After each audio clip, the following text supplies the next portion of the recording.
হেল university, যেখানে সন্ধ্যা ৭টা থেকেই শুরু হয় মরণ খেলা।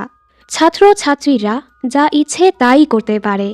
আর এখানেই গল্পের নায়িকা জেইন তার বন্ধুদেরকে নিয়ে ফেঁসে যায়, শত চেষ্টা করেও আর বের হতে পারে না। প্রশ্ন হচ্ছে, কেন এক ভার্সিটিতে এমন নির্মম কাজ হচ্ছে? কার নির্দেশেই বা এসব হচ্ছে? এমনই শত প্রশ্নের মাধ্যমে গল্পটি সামনে এগোয়। তো চলো বেশি স্পয়লার না দিয়ে হেল ইউনিভার্সিটির রহস্যের গভীরে ঢোকা যাক। গল্পটা শুরু হয় এক আহত মেয়ের মাধ্যমে, যে খুবই ভয়ে জঙ্গল দিয়ে পালাবার চেষ্টা করছিল। সাহায্যের জন্য চিল্লিয়ে যাচ্ছিল, তবে আশেপাশে কেউই নেই। এর মাঝে মেয়েটি হোঁচট খেয়ে পড়ে গেলে তখনই কেউ এসে ওকে টেনে হেঁচড়ে নিয়ে যায়। কিছুক্ষণ পরই ৬ জনের একটা বন্ধুর গ্রুপ এই জায়গাতেই আসে, যাদের নাম হলো জেইন, মাত, দেব, মিয়া, জিরোম আর ভ্যানেসা। ওরা অ্যাডভেঞ্চার খুবই পছন্দ করে। আসলে ওরা শুনেছে একটা সময় এখানে একটা ভার্সিটি ছিল, কিন্তু হঠাৎ করেই সেটা রহস্যজনকভাবে গায়েব হয়ে গেছে। আর সেই ইন্টারেস্ট থেকেই সবাই সেই ভার্সিটিটাকেই খুঁজতে এসেছে। কয়েক ঘন্টা যাবৎ খুঁজতে খুঁজতে সবাই হাঁপিয়ে গেছে। ওরা ম্যাপের সাহায্যে সামনে এগিয়ে যাচ্ছিল। জেইন বলে, আমরা আসলে কোথায় যাচ্ছি? ঠিক দিকে যাচ্ছি তো। মাথ বলে, আমাদের লেডি বস জেইন কি ভয় পাচ্ছে, যে কিনা একটা ছেলেকে সোজা লাথি মেরে দিয়েছে, শুধু ছেলেটা ওকে নিয়ে মজা করেছিল দেখে, যার জন্য তো তোমাকে স্কুলে কিছুদিনের জন্য সাসপেন্ডও হতে হয়েছিল। মানে জেইন এমন একটা মেয়ে যে কখনোই অন্যায় সহ্য করে না। এর মাঝে জেইন পড়ে যেতে নিলে মা তোকে সামলে নেয় আর বলে, তুমি ভয় পেও না আর চিন্তা করো না, কখনো কেউ তোমাকে জ্বালানোর চেষ্টা করলে আমি তাদের শিক্ষা দিয়ে দিব। আমরা বুঝতে পারি মাথ জেইনকে পছন্দ করে। আরও কিছুক্ষণ হাঁটার পর মিয়া বলে, ম্যাপ মোতাবেক তো এতক্ষণে আমরা হেল ইউনিভার্সিটির গেটের কাছে পৌঁছে যাওয়ার কথা। তখনই ওরা সামনে বড় এক গেট দেখতে পায়, যেখানে লেখা ছিল হেল ইউনিভার্সিটি। পরিবেশটা কেমন যেন থমথমে ছিল। জেন বলে, আমার খারাপ একটা অনুভূতি হচ্ছে, আমাদের উচিত এখান থেকে ফিরে যাওয়া। মিয়া বলে, কত কষ্ট করে এত দূর এসেছি, এখন চলে যাব? দেব বলে, ও ঠিক বলছে, অ্যাটলিস্ট আমাদের ভেতরে গিয়ে দেখা উচিত। গেটটা তালা মারা ছিল। জিরম ডাকছিল কেউ আছে কিনা, তবে কেউই কোনো সাড়া দেয় না। জেন বলে, আলো থাকতে থাকতে আমাদের ফিরে যাওয়া উচিত। ওরা চলেই যাচ্ছিল, তখনই গেট খোলার শব্দ শুনে সবাই ভয় পেয়ে যায়। এখানে বয়স্ক একটা লোক ছিল। লোকটির নাম হচ্ছে ফ্রান্সেসকো। উনি জিজ্ঞেস করে, তোমরা কিভাবে এই জায়গা খুঁজে পেয়েছ? মাথ মিথ্যে কথা বলে, আসলে আমরা হাইকিং করতে করতে হারিয়ে গিয়েছি, তখনই আমরা এই ভার্সিটিটা খুঁজে পেয়েছি, আমরা তো ভেবেছি এটা পরিত্যক্ত। জিরম বলে, আমাদের পানি শেষ হয়ে গেছে, আমরা কি ভেতরে গিয়ে একটু পানি পেতে পারি? লোকটি গেটটা খুলে বলে, তোমরা যেহেতু ভেতরে আসতেই চাচ্ছ তাহলে আসো। আর হ্যাঁ, এই ভার্সিটি পরিত্যক্ত না। জেইনের এখনও ভেতরে যেতে ভয় লাগছিল, তবে বন্ধুদের কথায় সবাই এবার কিছু না ভেবেই ভেতরে ঢুকে পড়ে। লোকটি বলে, মনে রেখো এই ভার্সিটি সন্ধ্যা ৭টার পরই বদলে যায়, আর প্রথমেই তোমাদেরকে এখানে রেজিস্টার করতে হবে। মাত বলে, আমরা হারিয়ে গিয়ে এখানে এসেছি, এখানে পড়তে আসিনি। জিরম মজা করে বলে, চলো রেজিস্টার করেই নেই। এমন না তো এখানে ক্লাস মিস করলে আমাদের বাবা মাকে জানানো হবে, এখানে মজাই হবে। এর মাঝে ওরা খেয়াল করে এখানের সকল ছাত্রছাত্রীরা খুবই আজবভাবে ওদের দেখেছে আর ওদেরকে ঘিরে ধরছিল, যা দেখে ওরা ঘাবড়ে যায়। চলো আমরা এখান থেকে ফিরে যাই। তখনই এখানে ছাত্রছাত্রীরা নিজেদের মাঝেই মারামারি শুরু করে। জেইন অবাক হয়ে বলে, কেউ ওদের থামাচ্ছে না কেন? লোকটি বলে, তোমাদের সকল প্রশ্নের জবাব ভেতরেই পাবে। আর ওদেরকে হেল ইউনিভার্সিটির হেড মিস্ট্রেসের অফিসে নিয়ে যায়। হেড মিস্ট্রেস নিজের পরিচয় দেয়, যার নাম হলো ম্যাডাম ভায়োলেট। জেইন বলে, আপনি কি জানেন বাহিরে কি হচ্ছে? উনি বলে, এটা স্বাভাবিক, সবসময়ই হয়। আর ওদেরকে ফর্ম দেয় ফিল আপ করার জন্য। মিয়া বলে, এখানের টিউশন ফি কত? ওনারা হেসে বলে, এখানে কোনো টিউশন ফি নেই, সব কিছুই ফ্রি। মাত বলে, এটা কি পাবলিক ইউনিভার্সিটি? উনি বলে, না, এটা প্রাইভেট, তবে এটা বাকি ইউনিভার্সিটির মতো স্বাভাবিক না। এখানে সন্ধ্যা ৭টা থেকে সকাল ৫টাকে আমরা ফ্রিডম নাইট বলি, বা ব্লাডি নাইট। এই সময়ের মাঝে ছাত্রছাত্রীরা যা ইচ্ছে তাই করতে পারে, সব কিছুই ফ্রি, এমনকি কাউকে মেরে ফেলারও অনুমতি আছে। এই শুনে তো ওদের পায়ের যেন মাটি সরে যায়। উনি বলে, ভালো হয় এই সময় তোমরা তোমাদের রুমেই থাকবে, দরজাটা আটকে রাখবে, বাহিরে ভুলেও যাবে না। কারণ একবার বের হলে তুমি জীবিত নাও ফিরতে পারো। মাত বলে, মজা করছেন? আজেরা কথা কেন বলছেন? কিন্তু তখনই ওরা ফ্রান্সেসকোকে তলোয়ার বের করতে দেখে ভয় পেয়ে যায় আর বলে, আমি তো মজা করছিলাম, এটা তো খুবই কুল। জেইন রেগে বলে, এটাকে কুল লাগছে? এখানে সবাই পাগল, চলো এক্ষুনি আমরা এখান থেকে চলে যাব। ভ্যানেসা ওনার হাতে তলোয়ার দেখে বলে, আরে আমরা তো এই অ্যাডভেঞ্চারই খুঁজছিলাম, তাই ওনাদের কথা শুনে নাও। এমনিতেও আজ রাতে থাকার জন্য আমাদের কাছে তো কোনো জায়গা নেই, বাহিরে থাকাটা এর চেয়েও ভয়ঙ্কর হতে পারে। আমরা এক রাতের জন্য এখানে থাকব। ম্যাডাম ভায়োলেট ফ্রান্সেসকোকে বলে ওদেরকে রুমে নিয়ে যেতে, আর জেনকে বলে ভয় থাকাটা ভালো, কারণ একমাত্র ভয়ই তোমাদেরকে এখানে বাঁচতে সাহায্য করবে। এজন্য সাবধানে থেকো। আর হ্যাঁ, এখানে কাউকে বিশ্বাস করাটা বোকামি। একটা সময় তোমার বন্ধুরাও বিশ্বাসের যোগ্য থাকবে না। কখনোই বেখেয়ালি হয়েও না, আর না হয়তো জানোই কি হবে। So welcome to Hell University. এরপর ওদেরকে ডর্মে নিয়ে যাওয়া হয়। জেইনের এখনও শান্ত লাগছিল না। মাথ বলে, ঠিক আছো তুমি? জেন বলে, আমি আমার বোন অ্যালিসনকে খুবই মিস করছি। মাথ বলে, আপাতত চিল করো, এখানে তো সব কিছুই ফ্রি। জেন বলে, তুমি এমনটা কেন বলছো? তুমি তো এমনিতেও স্কলারশিপ পেয়েছ। মাথ বলে, আসলে আমার স্কলারশিপ ক্যান্সেল হয়ে গেছে, আমি বাবা মাকেও এটা জানাতে পারিনি। জেইনের ওর জন্য খারাপ লাগে। মাথ বলে, ইটস ওকে, বাকি বন্ধুদেরকে আপাতত কিছুই বলো না। জেন বলে, ঠিক আছে, কিন্তু এই জায়গাটা আমার সুবিধার লাগছে না। কেমন ইউনিভার্সিটি যেখানে কাউকে মেরে ফেলাটাও লিগাল। মাথ বলে, হয়তো আমাদেরকে ভয় দেখানোর জন্যই এসব বলেছে। আপাতত আমাদের উচিত ওনাদের নিয়ম মেনে চলা, বাকিটা কাল দেখা যাবে। তুমি কি সত্যিই ভয় পাচ্ছ? চিন্তা করো না, আমাদের কারোই কিছু হবে না। তুমি তো আমাদের সবচেয়ে সাহসী মেয়ে। এলিমেন্টারি স্কুলে থাকার সময় আমাদের একটা ক্লাসমেট আমার মজা উড়িয়েছিল। আমি তো কিছু করার আগেই তুমি তাকে লাথি মেরে দিয়েছিলে। তুমি যেভাবে সবসময় আমাকে রক্ষা করেছ, আমিও তোমাকে রক্ষা করব। আমি, দেব, জিরোম তোমাদের সবাইকে রক্ষা করব, তাই আপাতত রেস্ট নাও। এই বলে ওর রুমে চলে যায়। কিন্তু জেইন ডর্ম থেকে বের হয়ে ক্যাম্পাসে ঘুরতে থাকে। ও একটা দোলনায় বসেছিল। তখনই গাছ থেকে একটা ছেলে লাফিয়ে ওর পাশে বসে। জেইন ঘাবড়ে বলে, তোমার শরীরে রক্ত লেগে আছে, ঠিক আছো তুমি? ছেলেটা বলে, এটা আমার রক্ত না। আর তোমার নাম কি? জেইন নিজের নাম বলে। ছেলেটা হেসে বলে, তোমাকে দেখতে তো খুবই ইনোসেন্ট লাগছে, কিন্তু এখানে বাঁচতে হলে জলদি তোমার হাতিয়ারের প্রয়োজন হবে। আর ওকে একটা চাকু দিয়ে বলে, তোমার উচিত হয়নি এখানে আসা। জেন ঘাবড়ে বলে, তুমি কে? ছেলেটা বলে, আমি তোমার কোনো বন্ধু না। আসলে এখানের কেউই বন্ধু না। এখনের জন্য আমি তোমাকে ছেড়ে দিচ্ছি। অলরেডি 6:30 বেজে গিয়েছে। তোমার কাছে এখনও 30 মিনিট বাকি আছে, তাই ভালো হয় জলদি ডর্মে ফিরে দরজাটা আটকে দাও। আজ সবার নজরই তোমার আর তোমাদের বন্ধুদের উপরই আছে। এই বলেই ছেলেটা চলে যায়। জেইন ঘাবড়ে জলদি ডর্মে ফিরতে থাকে। এখানে ছেলেরা কথা বলছিল। হঠাৎ ভ্যানেসার চিল্লানোর শব্দ শুনে সবাই জলদি সেখানে যায়। আসলে তো এখানে ওয়াইফাই নেটওয়ার্ক কিছুই ছিল না, এজন্য ভ্যানেসা চিল্লাচ্ছিল, আমার বাবা মাকে কল করতে হবে, তারা নিশ্চয়ই আমার জন্য চিন্তা করছে। মিয়া বলে, শান্ত হ, আগামীকাল আমরা ছাত্রছাত্রীদের সাথে কথা বলবো, নিশ্চয়ই ওদের কাছে কোনো উপায় আছে। ভ্যানেসা বলে, কাল? আমার ইনস্টাগ্রামের ফলোয়াররা আমার অপেক্ষা করছে। আর নিজের মেকআপ শেকআপ বের করতে থাকে। মিয়া বলে, কি করছিস? ভ্যানেসা বলে, সুন্দর দেখাটা সবচেয়ে বেশি গুরুত্বপূর্ণ। মরে গেলেও অ্যাটলিস্ট শান্তি পাবো যে আমি সুন্দরী অবস্থায় মরেছি। তখনই এখানে জেইন চলে আসে, আর বাহিরের ছেলেটা ওকে কি বলেছে সব কিছু বলে। জেন বলে, আমরা এখানে এসে বড় ভুল করে ফেলেছি। তখনই 7টা বাজার সাথে সাথে অ্যালার্ম বাজতে শুরু হয়, মানে ব্লাডি নাইট শুরু হয়ে গেছে। হঠাৎ অনেক ছাত্রছাত্রীরা ওদের উপর হামলা করার জন্য এদিকেই আসতে থাকে। ওরা ভয়ে দরজাটা জলদি আটকে দেয়, কিন্তু বাহির থেকে ধাক্কা দিয়েই যাচ্ছিল। বাহিরে একজন আরেকজনকে যেভাবে মারছিল, এবার ওরা বুঝতে পারে ওরা এখানে এসে কত বড় ভুল করে ফেলেছে। ওরা টেবিল চেয়ার যা পারছিল তা দিয়েই দরজাটা আটকাচ্ছিল, যেন কেউ ভেতরে আসতে না পারে। ওরা তো ভয়ে কাঁদতে থাকে। বাহিরের ছাত্রছাত্রীরা ভেতরে ঢুকতে না পেরে চলে যায়। দেখা যায় বাহিরে একজন মরে পড়ে আছে। সকাল হতেই ওরা সোজা ম্যাডাম ভায়োলেটের অফিসে এসে বলে, আমরা এখান থেকে চলে যেতে চাই। এখানে হচ্ছেটা কি? সরকার কেন এ ব্যাপারে কিছু করছে না? উনি বলে, সরকার আমাদের পথে আসবে না, আর আমাদের এখানে নিয়ম আছে, একবার এখানে ঢুকলে সে আর এখান থেকে বের হতে পারবে না। তোমরা নিজেদের ইচ্ছা এখানে ঢুকেছ, তাই এর ফলাফল তোমরাই ভোগ করো। জিরম রেগে বলে, এখান থেকে বের হয়ে আমরা আপনাদের নামে পুলিশে কমপ্লেন করব। উনি হেসে বলে, হ্যাঁ, বের হওয়ার রাস্তাটা খুঁজে বের করো।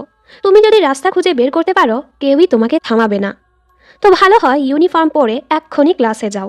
ভ্যানেসা বলে, এই নরকে মারামারি ছাড়া আর কিছু শেখা যায়? উনি বলে, স্টিল এটা একটা স্কুল। এখানে টিচাররা সবচেয়ে বেস্ট। অন্যান্য জায়গা থেকে তোমরা এখানেই সবচেয়ে ভালো কিছু শিখতে পারবে। সাধারণের তুলনায় এখানে টিচারদেরকে 3 গুণ বেশি স্যালারি দেয়া হয়। অনেক হয়েছে, ভালো হয় ক্লাসে যাও। যদি স্টুডেন্ট গভর্নমেন্ট প্রেসিডেন্ট তোমাদের দেখে ফেলে, তোমাদের অবস্থা খারাপ হবে। ওদের কাছে আর কোনো রাস্তা ছিল না। মেয়েরা তো খুবই ভয় ছিল। আমরা কি কখনো এখান থেকে বের হতে পারবো? এ সময় এখানে নিকি নামের একটা মেয়ে আসে। ও, তোমরাই সেই নতুন ইঁদুর। একটা আদেশ দেই তোমাদেরকে, কেউ তোমাদেরকে ধরার চেষ্টা করলে তাদের হাতটাই কেটে দিও। কারণ এখানে দয়া দেখানোটা বিলাসিতা, আর বেঁচে থাকাটাই আসল শক্তি। মাঝে মাঝে এখানে বেঁচে থাকার জন্য একজন আরেকজনকে মেরেও ফেলে। আমি তোমাদের জায়গায় থাকলে একা চলতাম, কারণ এখানে কেউই বিশ্বাসের যোগ্য না। এসব শুনে ওরা আরও ঘাবড়ে যায়। এরপর জেইন আর জিরম ক্লাসে যায়। ভেতরেও অনেকে আহত ছিল। জেইন নিকির পাশে বসে। দুটো মেয়ে এর মাঝে মারামারি শুরু করলে সবাই তো হাসতে থাকে। এর মাঝে স্যার এসে সবাইকে চুপ করায়। ওনার নাম স্যার আলভারেজ, আর নতুন ছাত্রছাত্রীদেরকে পরিচয় দিতে বলে। জেইন আর জিরম নিজেদের নাম বলে। পোলাপান্ত স্যারের সামনেই জিরমকে বুলি করতে শুরু করে। স্যার ওদের শান্ত করিয়ে ক্লাসটা শুরু করে। উনি একটা মেডিসিনের ব্যাপারে বলে, যেটার মাধ্যমে মানুষ অমর হতে পারে, মানে মৃত্যুকে আটকাতে পারে। অনেকেই সেটা খুঁজতে গিয়ে মারা গিয়েছে, আবার ধীরে ধীরে এই ব্যাপারে মানুষ ভুলেও যাচ্ছে। আচ্ছা, তোমরা যদি কখনো সেই অমরত্বের ঔষধটা পাও কি করবে? তখনই হঠাৎ একটা মেয়ের চিল্লানোর শব্দ শোনা যায়, যা শুনে সবাই স্যারকে পাত্তা না দিয়েই সেদিকে যেতে থাকে। জেইন বলে, এটা তো মিয়ার কণ্ঠ, আর জলদি সেখানে গিয়ে দেখে কেউ একটা ছেলেকে মেরে মাঠে ঝুলিয়ে রেখেছে। যা দেখে তো সবাই ভয় পেয়ে যায়। এসব কে করলো? একটা মেয়ে বলে, নিশ্চয়ই ব্ল্যাক ব্লাড গ্যাং এটা করেছে। ছেলেটার জিহ্বায় যে নখটা লেগে আছে, এটা তাদেরই চিহ্ন। ওরা রেজের একমাত্র ভাইকে মেরে ফেলেছে। এর মানে খুব জলদি দুই দলের মাঝে যুদ্ধ শুরু হতে চলেছে। জেন বলে, রেজ এটা কে? মেয়েটা বলে, ডেভিল গড ওয়ারিয়র গ্যাংয়ের লিডার হলো রেজ সিলভ্যানিয়া। জেন বলে, ব্ল্যাক ব্লাড গ্যাং, ডেভিল গড ওয়ারিয়র, এরা আসলে কে? মেয়েরা বলে, এরা হলো স্কুলের সবচেয়ে পাওয়ারফুল গ্যাং। ভালো হয় তোমরা এই গ্যাংয়ের থেকে দূরেই থাকো। তখনই এখানে একটা ছেলে এসে সবাইকে ক্লাসে যেতে বলে, আর সবাই ভয় পেয়ে ক্লাসে চলেও যায়। ছেলেটা আজবভাবে জেইনের দিকে তাকায়। একটু পর সবাই ক্লাসে ছিল। টিচার ক্লাসে দেরি করে আসলে নিকি বলে, আপনি কি ভুলে গেছেন যারা দেরি করে আসে সুপ্রিমো তাদের ঘৃণা করে? স্যারও সরি বলে ক্লাস শুরু করে। জেন ভাবতে থাকে, এই মেয়েটা কে, এত ভাব কেন? আর সুপ্রিমো এটা আবার কে? নিকি ওকে ঘুরতে থাকে, তুমি কি সব কিছু জানো? জেন বিরক্ত হয়ে বলে, না, তবে আমি বের করে নিব। নিকি হেসে বলে, তোমার এই কৌতূহল তোমাকে মেরেই ফেলবে। সত্যটা জানতে হলে তোমাকে তো বড় রুলস ভাঙতে হবে, আর মরতে না চাইলে চুপচাপ রুলসগুলো মেনে যাও। জেন বলে, তুমি আসলে কে? নিকি বলে, আমি এখানের বড় কুকুরদের মাঝের একটা। কেউ তো আমার মুখের উপর কথা বলারও সাহস পায় না, কিন্তু সেটা তুমি করে যাচ্ছ। আর পেন্সিল দিয়ে ওকে আঘাত করার চেষ্টা করে। জেন জলদি হাতটা সরিয়ে ফেলে আর জিজ্ঞেস করে, আসলে এই ইউনিভার্সিটিটা কে চালাচ্ছে? তবে নিকি কিছুই বলে না। এই ক্লাস শেষ হলে জেইন নিকির পিছু করে। নিকি সেটা বুঝে ফেলে আর ওকে সাইডে নিয়ে থ্রেট করে, তুমি জানোও না এই পর্যন্ত আমি কতজনকে মেরেছি। তোমার তো মরার খুবই শখ, তাই না? পরের বার আমার পিছু করবে না, আর না হয় তোমাকে ছাড়বো না। এই বলে ওকে ধাক্কা দিয়ে চলে যায়। অন্যদিকে সব বন্ধুরা জেইনকে খুঁজেই পাচ্ছিল না। মাতের তো জেইনের জন্য খুবই চিন্তা হচ্ছিল। ও তো জেইনকে খুঁজতে যেতে চাচ্ছিল। মিয়া বলে, আমাদের ক্লাস আছে, তুমি এভাবে কোথাও যেতে পারো না। রুলস ভাঙলে কি হবে কে জানে। দেব বলে, চলো আজ ব্লাডি নাইটের সময় আমরা ডোরমে না লুকিয়ে সবকিছু দেখব। মিয়া বলে, পাগল হয়েছ, মরার শখ হয়েছে? জিরম বলে, দেব তো ঠিকই বলছে, আমরা কতদিন আর লুকিয়ে থাকব। ভ্যানেসা বলে, আমাদের সুরক্ষাটাই সবচেয়ে গুরুত্বপূর্ণ। 7টা বাজার আগেই আমাদেরকে ডর্মে ফিরতে হবে। মাত বলে, জেইনকে রেখে কিভাবে যাব? তবে এছাড়া ওদের কাছে আর রাস্তাও নেই। ওদিকে জেইন ভয়ে এখনও সেখানেই ছিল। তখনই সেখানে এস চলে আসে। তোমার ক্লাস নেই? আর ওকে ধমক দিলে জেইন তো ভয় পেয়ে যায়। এস বলে, তোমার ক্লাস নেই, এখানে কি করছো? জেইন বলে, এতে তোমার কি? ও চলে যেতে নিলে এস ওর হাতটা এতটাই জোরে ধরে জেইন তো ব্যথায় কাতরাতে থাকে। এস বলে, এটা তোমার প্রথম ওয়ার্নিং, আর কোনো নিয়ম ভঙ্গ করলে পরের বার তোমার হাতটা ভেঙেই দিব। জেইন বলে, তুমি কে? ও বলে, আমি S, supreme student government president. Jane বুঝতে পারে এটাই সেই সুপ্রিমো যাকে সবাই ভয় পায়। এরপর জেইন ক্লাসে যায়। ওর হাতের এই অবস্থা দেখে তো বন্ধুরা চিন্তায় পড়ে যায়, কি হয়েছে তোমার? মিস কাথ ফার্স্ট এইড কিট দিয়ে বলে, এটা সুপ্রিমোর ফার্স্ট ওয়ার্নিং ছিল, পরের বার এর চেয়েও কঠিন সাজা হবে, তাই ভালো হয় নিয়ম মেনে চলো। জেইন আরও চিন্তায় পড়ে যায়। এই ভার্সিটিতে একটা ভুল পদক্ষেপ মৃত্যুর দিকে নিয়ে যেতে পারে, কিন্তু কিছু না করলেও ওরা কিভাবে এখান থেকে বের হবে? অন্যদিকে এসএসজি অফিস দেখি সেক্রেটারি ফ্রিটজি ওকে খবর দেয় গত রাতে 10 জন মারা গিয়েছে। ভাইস প্রেসিডেন্ট অনেল বলে 10 জন না 15 জন মারা গিয়েছে, এমনকি ব্ল্যাক ব্লাড গ্যাং রেজের ভাইকে মেরে ফেলেছে।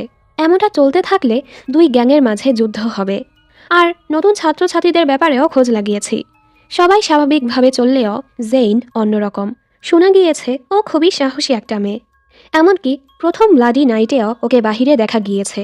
ফ্রিটজি বলে, আমার রিপোর্টে তো এত কিছু নেই। সুপ্রিমো রেগে বলে, তোমার রিপোর্টে এত ভুল কেন? তুমি কি চাও আমি তোমাকে সেক্রেটারির পদ থেকে বের করে দেই? আর অনিলকে বলে জেইনের উপর নজর রেখে ওর ব্যাপারে সকল তথ্য বের করতে। এখন বাজে 6:20। জেইন ওয়াশরুমে যেতে চাচ্ছিল। বন্ধুরা বলে, ব্লাডি নাইট শুরু হতে অল্প সময় বাকি আছে, আগে ডর্মে চলো। জেইন বলে, আরে চিন্তা করো না, আমি তো ওয়াশরুমেই যাচ্ছি। মাথ বলে, আমিও তোমার সাথে যাব। জেইন ওকে বাহিরে দাঁড়াতে বলে ওয়াশরুমে যায়। ভেতরে জেইন ভাবতে থাকে, ভার্সিটিতে এসব কি হচ্ছে, কেনই বা হচ্ছে? এই ব্যাপারটা আমাকে জানতেই হবে, এর জন্য আমাকে ব্লাডি নাইটে বের হতে হবে। এসব ভাবতে ভাবতে ওর মাথা ঘুরছিল। এর মাঝেই 7টা বেজে যায়। না, আমি বুঝলাম না ও এতক্ষণ ওয়াশরুমে কি করলো। অ্যালার্মের শব্দ শুনে জেইন ভয় পেয়ে যায়। বাহিরে হাঙ্গামা শুরু হয়ে গেছে। ও মাথকে খুঁজে পাচ্ছিল না। তখনই কেউ ওর মুখ চেপে সাইডে নিয়ে যায়, যেটা আসলে মাথ ছিল। দুজন লুকিয়ে লুকিয়ে পালাবার চেষ্টা করে, কিন্তু কালো মাস্ক পরা ছাত্রছাত্রীরা ওদের দেখে ফেলে আর ওদের পিছু পড়ে। ওরাও পালাবার চেষ্টা করছিল, কিন্তু কিছু ছাত্রছাত্রীরা ওদের উপর হামলা করে দেয়। মাথ ওর পায়েও কিছুটা আঘাত পায়। ওরা কোনোভাবে লড়াই করে সামনে এগিয়ে যায় আর একটা বক্সের মাঝে লুকিয়ে পড়ে। ওদিকে বাকি বন্ধুদের কাছে কোনো রাস্তা ছিল না, এজন্য ওরা মাথ আর জেইনকে ছাড়াই জলদি ডর্মে ফিরে যায়। জেইন মাথকে বলে, এখনই ঠিক সময় এই জায়গার সত্যটা বের করার। মাথ বলে, পাগল হয়েছো তুমি? মৃত্যুর মুখ থেকে মাত্রই ফিরে আসলাম। জেইন বলে, এখান থেকে বের হতে হলে ঝুঁকি তো নিতেই হবে, আর না হয় এমনিতেও আমরা মারা যাব। মাথ ওকে বারবার অনুরোধ করতে থাকে এমনটা না করার জন্য, আর বলে, আমি এখানের ব্যাপারে যেটুকু জানতে পেরেছি ডর্মে ফিরে আমি তোমাকে সব কিছু বলবো। জায়গাটা শান্ত হলে ওরা ধীরে ধীরে বক্স থেকে বের হয় ডর্মে ফেরার জন্য। হঠাৎ প্রচণ্ড যন্ত্রণায় মাথ পড়ে যায়। ওর পায়ে ছোট্ট একটা আঘাতই লেগেছে, তবে ওর অবস্থা অনেক খারাপ হয়ে যায়। মাথ ওকে চলে যেতে বলে, নিজের জীবন বাঁচাতে বলে। তবে জেইন ওকে একা ছেড়ে যায় না আর কাঁদতে থাকে, বুঝতে পারে না কি করবে। এর মাঝে কালো মাস্ক পরা ছাত্রছাত্রীরা ওদের ঘিরে ফেলে ওদের মারার জন্য। জেইন বলতে থাকে, আমরা তোমাদের কি ক্ষতি করেছি, আমাদের ছেড়ে দাও। তখনই লাল মাস্ক পরা একটা ছেলে এখানে চলে আসে। সবাই ওকে দেখে ভয়ে চলে যায়। অবাক করার বিষয়, ছেলেটা ওদের সাহায্য করে, আর ওর একটা চোখ লাল ছিল। ছেলেটা মাথকে কাঁধে তুলে ওদেরকে ডর্মে এগিয়ে দেয়। ওদের দেখে বন্ধুরা জলদি দরজাটা খোলে। জেন বলে, ব্ল্যাক ব্লাড গ্যাং আমাদের উপর হামলা করেছিল। বুঝলাম না একটা নখের কারণে ওর অবস্থা কেন এতটা খারাপ হয়েছে। লাল মাস্কের ছেলেটা বলে, কারণ সেটাতে বিষ মেশানো ছিল। জলদি ওর আঘাত পরিষ্কার করে এই ইনজেকশনটা পুশ করে দাও, তোমাদের বন্ধু স্ট্রং হলে বেঁচে যাবে। এর সাথেই ছেলেটা গায়েব হয়ে যায়। ওরা সবাই অবাক। আমরা জানতে পারি ও আসলে রেজ সিলভানিয়া, মানে ডেভিল গড ওয়ারিয়র গ্যাংয়ের লিডার। পরদিন সকালে সবাই ক্লাসে যায়। জেইন এখানে থেকেই মাথের খেয়াল রাখে। কিছুক্ষণ পর মাথ হুঁশে চলে আসে, যা দেখে জেইন খুশি। এরপর মাথ খাবার খাচ্ছিল। হঠাৎ ও অনেকগুলো মরিচ খেতে থাকে। জেন বলে, পাগল হয়েছো তুমি? মাথ বলে, না তো, এতে আমার শরীরের বিষ পুরোপুরি মুক্ত হয়ে যাবে। জেন বলে, তুমি আসলেই পাগল, আর ওকে মারতে থাকে। দুজনের মাঝে দুষ্টুমি শুরু। এর ফলে দুজন অনেকটা কাছাকাছিও চলে আসে। মাথ বলে, ধন্যবাদ এত ভয়ঙ্কর সময়ও আমাকে একা না ছেড়ে আসার জন্য। জেন বলে, দোষটা তো আমারই, আমার কারণেই তুমি ঝামেলায় পড়েছ। মাথ বলে, আমি বেহুশ হওয়ার আগে ছেলেটাকে দেখেছি, ও ও লাল মাস্ক পরেছিল। জেন বলে, হ্যাঁ, কালো মাস্ক পরা ওরা যদি ব্ল্যাক ব্লাড গ্যাং হয় তাহলে সে কে? মাত বলে, সে নিশ্চয়ই ডেভিল গড ওয়ারিয়র গ্যাংয়ের হবে। তাকে দেখে বাকি সবাই ভয় পেয়েছে। নিশ্চয়ই ছেলেটা ডেভিল গড ওয়ারিয়র গ্যাংয়ের লিডার রেজ সিলভ্যানিয়া। তবে আজব বিষয়, ও আমাদেরকে কেন সাহায্য করলো? জেন বলে, এসব ব্যাপারে পরে ভাববো, এখন চলো ক্লাসে যাই। ক্লাসে আসলে মিস কাথ ঘোষণা করে, খুব শীঘ্রই অ্যাকোয়েন্টেন্স পার্টি হতে চলেছে। সেলিন নামের মেয়েটি বলে, আমার মনে হয় না এই সময়টা সেলিব্রেট করার মতো। ইদানিং অনেক ছাত্রছাত্রী মারা গিয়েছে। উনি বলে, এসব কিছু আমার হাতে নেই, এই ডিসিশন ম্যাডাম ভায়োলেটের। সেলিন আর কিছু বলতে চাইলেও উনি ওকে ধমকে চুপ করিয়ে দেয়। লাঞ্চের সময় জেইন সবাইকে বলে, আমরা তো প্রথমে কিছু না বুঝেই এখানে ঢুকে পড়েছি। এবার আমাদেরকে এখানের পুরো হিস্ট্রি জানতে হবে, তাহলেই আমরা লড়াই করে এখান থেকে বের হতে পারবো। দেভ আর জিরম বলে, আমরা এখান থেকে বের হওয়ার রাস্তা খুঁজেছি। আমরা যে রাস্তা দিয়ে ঢুকেছি সেখানেও গিয়েছিলাম, কিন্তু যেন সব কিছুই বদলে গেছে। আমরা বারবার একই জায়গায় ফিরে আসছিলাম। এই শুনে ওরা আরও চিন্তায় পড়ে যায়। জেন বলে, আমার মনে হয় সেলিন নামের মেয়েটা কিছু জানে, তাই আমি ওর সাথে কথা বলবো। এরপর জেন সেলিনকে ডাকে। ও প্রথমে চলে যেতে চায়। জেন বলে, আমি তোমার কোনো ক্ষতি করব না, শুধু কথা বলতে চাই। এজন্য সেলিন ওকে অন্য এক জায়গায় নিয়ে যায়, যেটা নিকি খেয়াল করে। সেলিন জেনকে বলে, তুমি এটা বলো, তুমি কি এখানে রহস্য জানার জন্য নিজের জীবনটাকেও ঝুঁকিতে ফেলতে প্রস্তুত? জেন বলে, আমাকে সব কিছুই বলো, আমি সব কিছুর জন্য প্রস্তুত। সেলিন বলে, তুমি অনেক সাহসী, কিন্তু গতবারের নতুন ছাত্রছাত্রীরা তোমার থেকেও বেশি সাহসী ছিল। এবার সেলিন এখানের ইতিহাস বলতে শুরু করে। হেল ইউনিভার্সিটির নামটা শুরুতে ফিলিপিন হাই ইউনিভার্সিটি ছিল। এখানে শুধু ধনী আর পাওয়ারফুল পরিবারের ছেলে মেয়েরাই পড়াশোনা করত।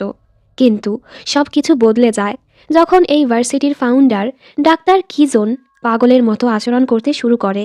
উনি অনেক বড় এক বিজ্ঞানী ছিল। ইউনিভার্সিটির এত টিউশন ফি দিয়েই উনি নিজের রিসার্চের কাজ চালাতো। উনি ওনার রিসার্চে এতটাই পাগল হয়ে গেছে যে এজন্য ছাত্রছাত্রীদেরকেও ব্যবহার করতে শুরু করে। উনি এমন একটা ফর্মুলা বানাতে চেয়েছে যেটা দিয়ে মানুষ অমর হতে পারবে। এরপর হঠাৎ একদিন ইউনিভার্সিটির সকল গেট বন্ধ করে দেয়া হয়। বাহিরে যাওয়ার আর কোনো রাস্তাই ছিল না। আর এই ভার্সিটিটাকে পুরো দুনিয়া থেকে গায়েব করে দিয়েছে। আমি জানি না এটা কিভাবে করেছে, কিন্তু এতে ছাত্রছাত্রীর বাবা মাও কিছুই করতে পারে না। কেউই কিছু করতে পারেনি। আমিও সেই প্রথম ছাত্রছাত্রীদের মাঝের একজন, যারা একদম শুরুতে এখানে আটকে গিয়েছে। ডাক্তার কিজন আমাদের সবাইকে তার এক্সপেরিমেন্টে ব্যবহার করতে শুরু করে। এর ফলে অনেকেই বাঁচার জন্য লড়াই করতে শুরু করেছে, আবার কেউ কেউ বিদ্রোহ করতে শুরু করে। ধীরে ধীরে সবাই নিজেদের রাগ এভাবেই তুলতে থাকে। এর ফলে একটা সময় ফিলিপিন হাই ইউনিভার্সিটি হেল ইউনিভার্সিটিতে পরিণত হয়েছে। আর সবাই নিজেকে রক্ষা করার জন্য নিজেকে শক্তিশালী বানাতে শুরু করে। এর ফলেই এখানে দুটো গ্যাং তৈরি হয়েছে, যার ব্যাপারে তুমি আগেই শুনেছ। আর হ্যাঁ, শোনা গিয়েছে ডাক্তার কিজন অমর হওয়ার সেই ফর্মুলা বানাতে সক্ষম হয়েছে, কিন্তু সেটা নিজের উপর ব্যবহার করার আগেই উনি মারা গিয়েছে। আর এটাও শোনা গিয়েছে সেই ফর্মুলাটা একটা স্টুডেন্ট পেয়ে গেছে, আর সেই স্টুডেন্ট এখনও এখানেই আছে। বাহিরের অনেকেই এই ইউনিভার্সিটি আর ওই স্টুডেন্টকে খুঁজছে ওই ফর্মুলাটা নেয়ার জন্য।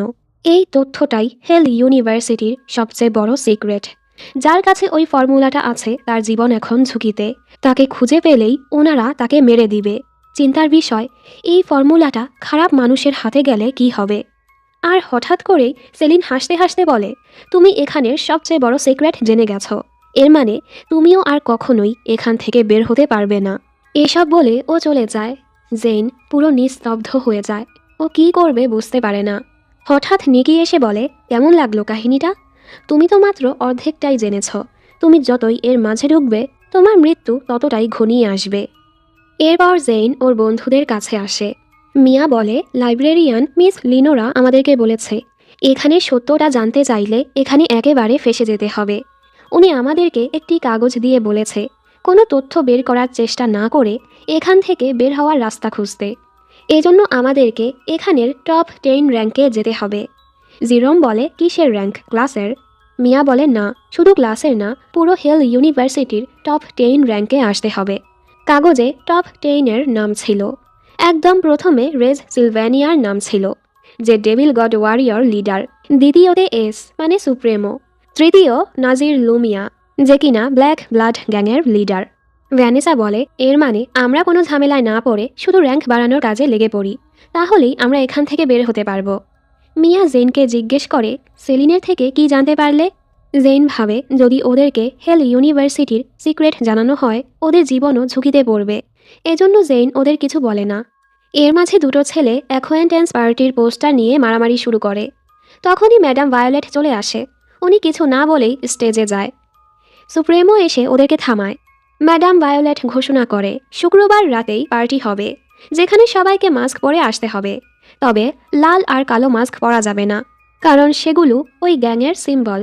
গ্যাংয়ের সদস্যরাই শুধু লাল আর কালো পরবে, আর বাকিরা অন্য কালারের মাস্ক পরবে। সেই রাতে ব্লাডি নাইট বন্ধ, কেউ কাউকে মারতে পারবে না। কেউ নিয়ম ভঙ্গ করলে তাকে মৃত্যুদণ্ড দেয়া হবে। বাকি কথা বলার জন্য উনি এসকে ডাকে। এস বলে, আমি পার্টিতে থাকবো না, তবে আমার নজর সবার উপরই থাকবে। পরের দৃশ্যে জেইন দেয়ালে পোস্টার দেখে।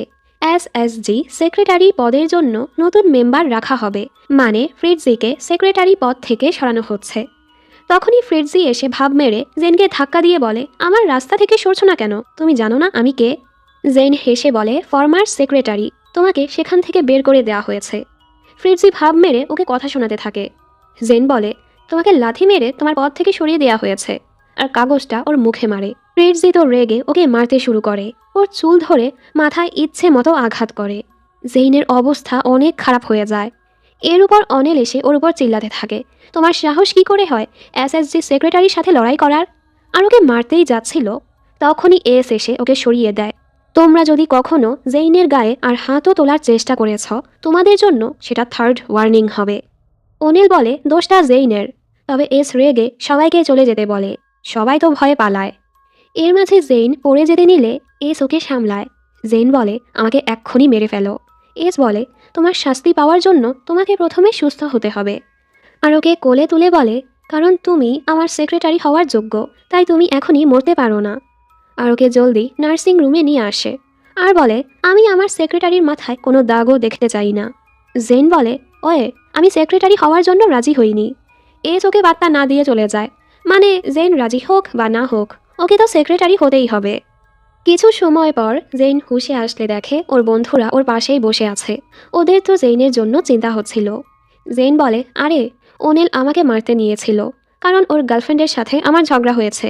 তখন সুপ্রেমও আমাকে বাঁচিয়েছে। ঠিক সময় আমাকে এখানে না আনলে হয়তো আমার অবস্থা আরও খারাপ হতো। এ সময় ওর ক্ষুধা পায়। মাথ ঠিকই জানতো ওর ক্ষুধা পাবে, এর জন্য ও খাবারও নিয়ে এসেছে। তখনই ওনেল এখানে এসে হাঁটু গেড়ে জেইনের কাছে মাফ চাইতে থাকে, দয়া করে আমায় ক্ষমা করে দাও, আমি এখনই মরতে চাই না। যা দেখে তো সবাই অবাক।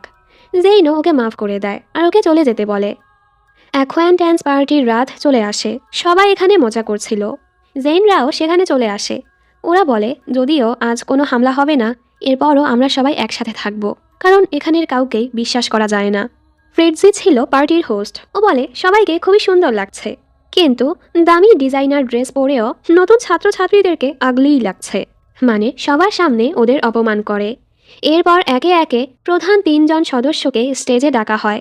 এখানে জানা যায় ফ্রান্সেসকো আসলে ভার্সিটির ভাইস প্রেসিডেন্ট, আর এই ব্যাটাই ব্লাডি নাইট বানিয়েছিল। এই শুনে ওরা সবাই অবাক। ওরা ভেবেছিল উনি শুধু একটা কেয়ারটেকার। যাই হোক, ম্যাডাম ভায়োলেট সবাইকে পার্টিটা এনজয় করতে বলে। তখনই ওনেল এসে জেনকে বলে, অভিনন্দন এসএসজি সেক্রেটারি হওয়ার জন্য। জেন বলে, আমি এখনও হ্যাঁ বলিনি। ওনেল বলে, চুজ করার মতো তোমার কাছে কোনো অপশন নেই। খুশি হও যে সুপ্রিমোর সেক্রেটারি হওয়ার জন্য তুমি সোজা টপ 9 র্যাঙ্কে চলে এসেছো। এই শুনে তো বন্ধুরা সবাই অবাক। ওরা খুশিও হয়। এর মানে তুমি বের হয়ে আমাদেরকেও বের হতে পারবে। তবে মাথ বলে, তুমি এটা অ্যাকসেপ্ট করো না, বিশ্বাস করা যায় না এরপর কি হবে। বাকিরা বলে, জেইন কি করবে সেটা ওর উপরই ছেড়ে দাও। হতাশায় জেইন দেবের হাত থেকে ড্রিঙ্ক নিয়ে খেতে থাকে, আর সাইডে যায় নিজেকে শান্ত করার জন্য। দেবও জেইনের রাখা ড্রিঙ্কটাই খায়। এখানে জেইনের মাথাটা ঘুরছিল। তখনই কালো মাস্কের একজন এসে বলে, তুমি এই পজিশনটা অ্যাকসেপ্ট করেছ, এর মানে তোমার হাতে চাকু তো তুলতেই হবে। ও তোমাকে একবার বাঁচিয়েছে, কিন্তু সব সময় তো বাঁচাতে পারবে না। জেইন বুঝতে পারে না এটা কে। এর মাঝে এখানে দেব হঠাৎ করে বেহুশ হয়ে যায়। ওরা সবাই ঘাবড়ে যায়। মাথ দেখে ওর ড্রিঙ্কে কিছু মেশানো হয়েছে। ওদের মনে পড়ে জেইনও তো একই গ্লাসের ড্রিঙ্ক খেয়েছে। মাথ জলদি জেইনকে খুঁজতে থাকে। ওদিকে জেইনের অবস্থাও খারাপ হয়ে ও বেহুশ হয়ে যায়। মাথ অনেক খুঁজে টুজে ওকে পায় আর সাহায্যের জন্য চিল্লাতে থাকে। এসব দেখে ম্যাডাম ভায়োলেট বলে, ছোট্ট একটা ঘটনার জন্য তোমরা তোমাদের পার্টি নষ্ট করো না, জাস্ট এনজয়। এই শুনে তো ওরা আরও রেগে যায়। বন্ধুরা ওদের দুজনকে জলদি নার্সিং রুমে নিয়ে আসে। নার্স বলে ওদেরকে হাই পাওয়ারের ড্রাগ দেওয়া হয়েছে, যেখানে বিষ মেশানো ছিল। দেব তো হুঁশে চলে আসবে, তবে জেইনের শরীরে এটা খারাপ প্রভাব ফেলেছে। ও বাঁচবে কিনা জানি না। এই শুনে তো সবাই অবাক। দেব তো জেইনের থেকেও বেশি ড্রিঙ্ক খেয়েছে, তাহলে জেইনের অবস্থা এতটা খারাপ কিভাবে হয়? নার্স বলে আমাদের কাছে এর ঔষধ নেই, আর এ সময় ডাক্তারও এখানে নেই। ওরা তো চিন্তায় পড়ে যায়, এমনটা হলে তো জেইন মারা যাবে। কিন্তু তখনই লাল পোশাকের কেউ এখানে একটা মেডিসিন ছুঁড়ে মারে। কাগজে লেখা ছিল এর মাধ্যমে ওরা সুস্থ হয়ে যাবে। ওরা বুঝতে পারে না এটা কে দিল, আর এটা ব্যবহার করলে যদি ওদের অবস্থা আরও খারাপ হয়ে যায়। কিন্তু এছাড়া কোনো রাস্তাও নেই, কিছু না করলেও জেইন এমনিতেও মারা যাবে। এজন্য ওরা জলদি দেব আর জেইনকে সেই ঔষধটা খাওয়ায়। ওদিকে এস পার্টি ছেড়ে চলে যাচ্ছিল। ম্যাডাম ভায়োলেট বলে, পার্টি এনজয় করছো না? আজকে তো খুন খারাপিও হচ্ছে না। এস বলে, কিন্তু একটু আগে যা হয়েছে তার কি হবে? এই বলে ও চলে যায়। এখানে দেব কিছুক্ষণের মাঝেই হুঁশে চলে আসে, কিন্তু জেইনের কোনো উন্নতিই হচ্ছিল না। এমনটা কেন হচ্ছে? তখনই সেই লাল পোশাকের মেয়েটা এখানে এসেই জেইনের বুকে ছোট্ট একটা কাঠ লাগিয়ে দেয়। ওরা তো ভয় পেয়ে যায়। মেয়েটা বলে আবারও ওকে ওষুধটা খাওয়াও। এবার মাথ জেইনকে ওষুধটা দিতেই কিছুক্ষণের মাঝেই জেইন হুঁশে চলে আসে। মেয়েটা বলে প্রথমে জেইন ঘুমেছিল, এজন্য ঔষধটা ওর উপর কাজ করেনি। এজন্যই আমি ওকে আঘাত করে ঘুম থেকে জাগিয়েছি, যেন ঔষধটা কাজ করে। এর সাথেই মেয়েটা গায়েব হয়ে যায়। ওরা তো অবাক। পরদিন জেইন আর দেব পুরোপুরি সুস্থ হয়ে যায়, যেন আগের থেকেও ভালো অনুভব করছে, যেটাতে সবাই অবাকই হয়। তবে ওরা এটাই ভাবছিল ওই মেয়েটা কে ছিল যে ওদের বাঁচিয়েছে। তখনই স্যার আলভারেজ ক্লাসে চলে আসে। সেলিন জেনকে আবারও বলে এখানের কাউকেই বিশ্বাস করো না, এমনকি তোমার বন্ধুদেরকেও না। একটু পর জেইন ক্লাস থেকে বের হলে ওর সাথে গ্রেস নামের একটা মেয়ের ধাক্কা লাগে, যে খুবই আহত ছিল। জেইন জিজ্ঞেস করে কি হয়েছে তোমার, আমি তোমার সাহায্য করব, বলো আমাকে। তবে গ্রেস কিছু না বলেই ভয়ে পালাতে থাকে। জেইন ওর পিছু যেতে থাকে। ওকে খুঁজতে খুঁজতে জেইন ওয়াশরুমে চলে আসে আর দেখতে পায় কেউ মেয়েটির উপর হামলা করে ওকে মেরে দিয়েছে। জেইন ভয়ে চিল্লাতে থাকে। শব্দ শুনে সবাই এখানে চলে আসে আর ভাবে এখন তো 7টাও বাজেনি, তাহলে কে এটা করলো, কেনই বা করলো? প্রিন্সিপাল এসে সবাইকে ক্লাসে যেতে বলে আর জেইনকে অফিসে আসতে বলে। জেইন ওনার সাথে যায় আর দেখে এস ওনার সিটে বসে আছে। জেইন ভাবে প্রিন্সিপালও ওকে কেন ভয় পাচ্ছে। এস প্রিন্সিপালকে চলে যেতে বলে। জেইন বলে যদি ওই মেয়ের ব্যাপারে ডাকো তাহলে আমি বলে দিচ্ছি আমি কিছুই করিনি। এস বলে তুমি তো অনেক রুড, তুমি কি ভুলে গেছো কার সামনে বসে আছো? আর আমি তোমার সেক্রেটারির ব্যাপার নিয়ে কথা বলতে ডেকেছি। জেইন বলে আমি আগেই বলেছি আমি হতে চাই না। এস বলে ভেবে দেখো, এসএসজি সেক্রেটারি হলে তুমি অনেক সুবিধা পাবে, তুমি অনেক কিছুই জানতে পারবে যা বাকিরা জানে না, অন্যরা তোমাকে ভয় পাবে। এসব শুনে জেইন বলে আমি ভেবে দেখব। এস বলে গত রাতে যা হয়েছে ঠিক আছো তুমি? জেইন কিছু না বলে চলে যাচ্ছিল। এস বলে আমি জানি তোমার সাথে গত রাতে ওটা কে করেছে, ভেবে দেখো কে করতে পারে। জেন ভাবতে থাকে এমনিতেই ঝামেলায় থাকি, এই সুপ্রেমো আমাকে আরও চিন্তায় ফেলে দেয়। তখনই স্যার আলভারেজ ওকে কথা বলার জন্য ডাকে। উনি ওকে বলে আসলে আমি একজন ডিটেকটিভ আর সিক্রেট এজেন্ট। আসলে অনেক সময় ধরেই আমরা এখানে নজর রাখছি, তবে কোনো তথ্যই পাচ্ছি না। এজন্যই আমি এভাবে ছদ্মবেশে এখানে ঢুকেছি। এরা সরকারের অধীনে নেই, এজন্য আইনি ব্যবস্থাও নেওয়া যাচ্ছে না। 1 মাস হয়ে গেছে আমি এখানে এসেছি, তবে বুঝতে পারছি না কিভাবে সবাইকে বাঁচাবো। এর জন্য আমার তোমার সাহায্য লাগবে। জেন বলে আমি সাধারণ একজন ছাত্রী, আমি কিভাবে সাহায্য করব? উনি বলে তুমি যদি এসএসজি সেক্রেটারি হয়ে যাও তুমি অনেক কিছুই জানতে পারবে। আসলে এখানে একটা সিক্রেট ল্যাব আছে, যেখানে ওই অমৃত হওয়ার ফর্মুলাটা নিয়ে রিসার্চ করা হয়েছে। তুমি সেক্রেটারি হয়ে গেলে সেই ল্যাবের লোকেশন খুঁজে পাবে। আসলে এখানের ফাউন্ডার ডাক্তার কিজন মারা যায়নি, ওই ফর্মুলাটা নেয়ার জন্য ওনাকে খুন করা হয়েছে। ওনাদের কাছে ওই ফর্মুলার কপি আছে, তবে সেটা অপূর্ণ। ডাক্তার কিজন একটা স্টুডেন্টের কাছে সেই ফর্মুলার সকল জিনিসপত্র দিয়ে গিয়েছিল, সেগুলো লুকিয়ে দেওয়ার জন্য। আর কেউই জানে না সেই স্টুডেন্টটা আসলে কে। তখন থেকেই কেউ সেটা বেরও করতে পারেনি। ওনারা এখনও সেই স্টুডেন্ট আর ফর্মুলাটাকে খুঁজছে। ওনারা চায় আবারও সেই ফর্মুলাটা বানাতে, আর সেই সিক্রেট ল্যাবেই ওনারা প্রতিনিয়ত সেটা বানানোর চেষ্টা চালিয়ে যাচ্ছে। তাই বেশি দেরি হওয়ার আগেই আমাদেরকে সেই ল্যাবটা খুঁজে বের করতে হবে। তুমি একমাত্র যার মাধ্যমে আমরা এই নরক থেকে সবাইকে রক্ষা করতে পারবো।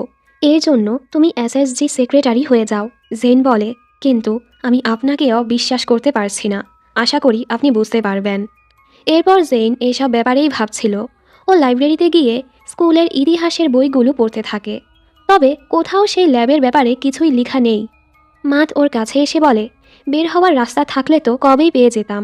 জেন বলে, আমরা এভাবে হার মেনে নিব? মাত বলে, না, আমরা তো প্রমিস করেছি সবাই একসাথে বের হব। জেন ওকে ধন্যবাদ বলে সবসময় ওর পাশে থেকে খেয়াল রাখার জন্য। মাত বলে, যা কিছুই হয়ে যাক, আমি সবসময় তোমার পাশে থাকব। আর ওর হাতে চুমু করে। হঠাৎ সামনের বুকশেলফ থেকে বইগুলো সব পড়ে যায়। ওরা তো কিছুই বুঝতে পারে না ভূমিকম্প হলো নাকি। আসলে ওদেরকে এভাবে একসাথে দেখে সুপ্রেমো খুবই জেলাস হয়ে এত জোরে এটা ধাক্কা দিয়েছে। হয়তো সে জেইনকে পছন্দ করতে শুরু করেছে। সন্ধ্যা 7টা বাজতেই ব্লাডি নাইট শুরু হয়। বাহিরের অবস্থা বরাবরের মতো খারাপ। জেইন এখনও বুঝতে পারছিল না কি করবে, কাকে বিশ্বাস করবে। পরদিন ওরা ক্যাম্পাসে এসে দেখে সব জায়গায় রক্তে ভরে আছে। এসব দেখে জেইন সোজা এসএসজি অফিসে আসে। সুপ্রেমো ওকে নতুন ইউনিফর্ম দেয়, মানে জেইন সেক্রেটারি হতে রাজি হয়ে গেছে।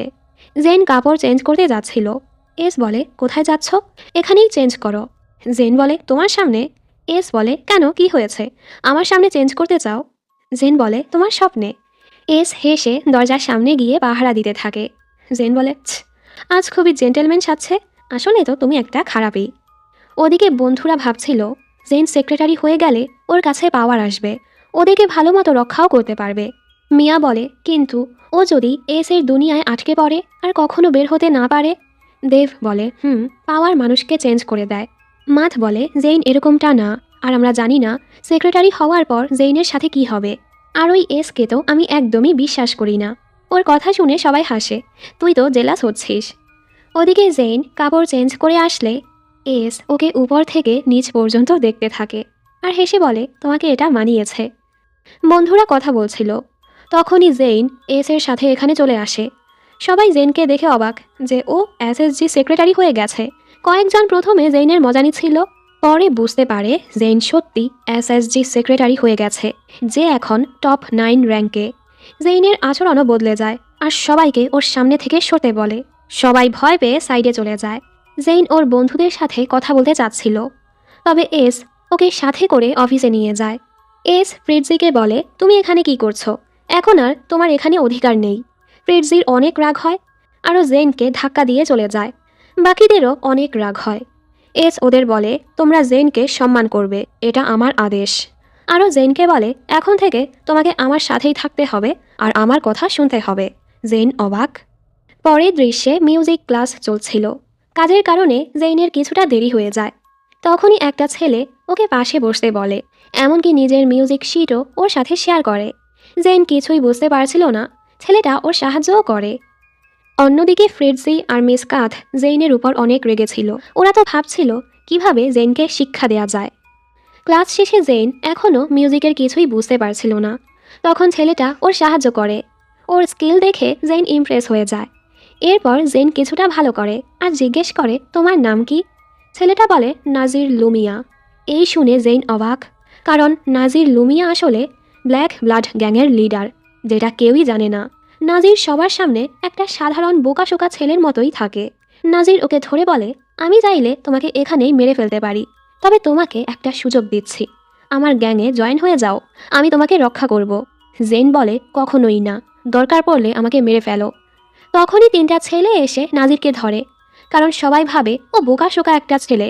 জেইন ওদেরকে থামতে বলে, তবে ওরা বলে, মিস জেইন, এই ছেলে আমার বন্ধুর গার্লফ্রেন্ডের সাথে কথা বলেছে, ওকে তো শিক্ষা দিতেই হবে, আপনি দূরে থাকুন। জেইনও চলে যাচ্ছিল, তখনই এখানে লাল চুলের একটা ছেলে আসে। জেইন বলে, তোমাদের দলের লোকজনকে পেটানো হচ্ছে, ওদের থামাচ্ছ না কেন? ছেলেটা বলে, আমি কিছুই করব না, আর হ্যাঁ, এরপর এই 3 জনই মরবে। জেইন অবাক। লাঞ্চের সময় জেইন বন্ধুদের সাথে খাচ্ছিল। তখনই এস এসে জেনকে ওর সাথে যেতে বলে। বন্ধুরা বলে জেন এখনও খাবার খায়নি। এস বলে এটা জরুরি কাজ। জেইনও কথা না বাড়িয়ে ওর সাথে চলে যাচ্ছিল। তখনই সামনে থেকে আসা একটা ছেলে ভুল করে এসের গায়ে জুস ফেলে দেয়। এস অনেক রেগে ছেলেটার নাম জিজ্ঞেস করে। ছেলেটা বলে ফেরি। এস এসএসজি মেম্বারদেরকে ডাকে আর ফেরিকে ডার্ক হিল জেলে নিয়ে যায়, যেখানে রুলস ভঙ্গকারীদেরকে শাস্তি দেওয়া হয়। ফেরিকে জেলে ঢুকানোই হবে। ফেরি বলে সুপ্রেমো, আমি কিন্তু আপনার সিক্রেট জানি। এস বলে আমিও তোমার সিক্রেট জানি। তুমি কি ভেবেছ তুমি আমার গায়ে জুস ফেলেছ, এজন্যই আমি তোমাকে এখানে এনেছি? আমি জানি তুমি গ্রেস নামের মেয়েটাকে মেরেছ। গ্রেস ওই মেয়েটা যাকে ওয়াশরুমে জেন দেখেছিল। এস বলে তোমার গার্লফ্রেন্ড যদি জানতে পারে তুমি গ্রেসকে মেরেছ, ও কি তোমাকে ক্ষমা করবে? এই শুনে ফেরি বলে দয়া করে ওকে এটা জানাবেন না। এস বলে ঠিক আছে, যদি তুমি চুপচাপ জেলে যাও, আর ওকে জেলে আটকে দেয়। এসব দেখে জেন ভাবতে থাকে আমাকে জলদি সকল তথ্য জানতে হবে, আমি আর ওদের সাথে থাকতে চাই না। তখনই ফেরির গার্লফ্রেন্ড এসে ওকে অনুরোধ করতে থাকে ফেরিকে ছেড়ে দেওয়ার জন্য। এস বলে দেরি হয়ে গেছে আর চলে যায়। মেয়েটা কাঁদতে থাকে। জেন বলে সরি, এখন আর কিছুই করার নেই। মেয়েটা বলে এই প্রথম কোনো এসএসজি সেক্রেটারি সরি বলল। তোমাকে দেখলে এখানের ভালো সময়ের কথা মনে পড়ে। আসলে তোমাদের আগেও আরও কয়েকজন নতুন ছাত্রছাত্রী এখানে এসেছিল, যাদের মাঝের একজনই টিকে ছিল। সে আমাদের শান্তির লিডার ছিল। উনি সব কিছু সুন্দর করে সামলাতো। উনি আসার পর ভার্সিটিটা খুব সুন্দর হয়ে গিয়েছিল। ওনার নাম ছিল সামান্থা। ও সময় খুন খারাপিও বন্ধ হয়ে গিয়েছিল, কিন্তু এরপর হঠাৎ একদম সব কিছু আগের মতো হয়ে যায়। জেন বলে কেন? মেয়েটা বলে কারণ হেডমাস্টারের ছেলে সামান্থার প্রেমে পড়ে গিয়েছিল। হেডমাস্টারের ছেলেই আগের সুপ্রেমো ছিল। এই শুনে জেন অবাক আর জিজ্ঞেস করে সামান্থার কি হয়েছে। মেয়েটা বলে সেটা জানি না। এরপর জেন ভ্যানেসার সাথে লাইব্রেরিতে আসে অ্যাসাইনমেন্ট করার জন্য, যেখানে সবাই জেনকে অনেক সম্মান দেখাচ্ছিল, এমনকি ভয়ও পাচ্ছিল। জেনের আজব লাগে, আমি তোমাদের মতোই সাধারণ একজন স্টুডেন্ট, তবে ওরা তো ভয়ে চলে যায়। এর মাঝে জেইনের মনে পড়ে ওকে তো এসএসজি অফিসে যেতে হবে, তাইও চলে যায়। ভ্যানেসা অ্যাসাইনমেন্টের জন্য একটি বই খুঁজে পাচ্ছিল না। তখনই লিয়াম নামের ছেলেটা এসে ওকে বইটা দেয় আর ওকে সাহায্যও করে। মনে হচ্ছিল লিয়াম ভ্যানেসার উপর ইন্টারেস্টেড, এমনকি ওকে টেনে ক্যান্টিনে নিয়ে যায় খাবার খাওয়ানোর জন্য। ভ্যানেসা ওকে জ্বালানোর জন্য এখানের সকল দামি দামি খাবার অর্ডার করে। লিয়াম হেসে বলে তুমি হয়তো ভুলেই গিয়েছ, এখানে সব কিছুই ফ্রি। আর তুমি দেখি ব্লাশ করছো, লজ্জার কারণে নাকি আমি তোমাকে লাঞ্চে ডেকেছি এজন্য? ভ্যানেসা বলে আজেরা কথা ছাড়ো তো। লিয়াম হাসে আর বলে আমি কি তোমার বন্ধু হতে পারি? তখনই এখানে জিরম সহ বাকিরাও চলে আসে। মনে হচ্ছিল জিরম জেলাস হচ্ছে। মিয়া আর জেন ভ্যানেসার মজা নিতে থাকে। তুমি কি লিয়ামকে পছন্দ করো নাকি? লিয়াম কিন্তু এখানের পপুলার একটা ছেলে, অনেক মেয়েরাই ওকে পছন্দ করে। ওরা সব বন্ধুরা মজা করছিল আর হাসাহাসি করছিল।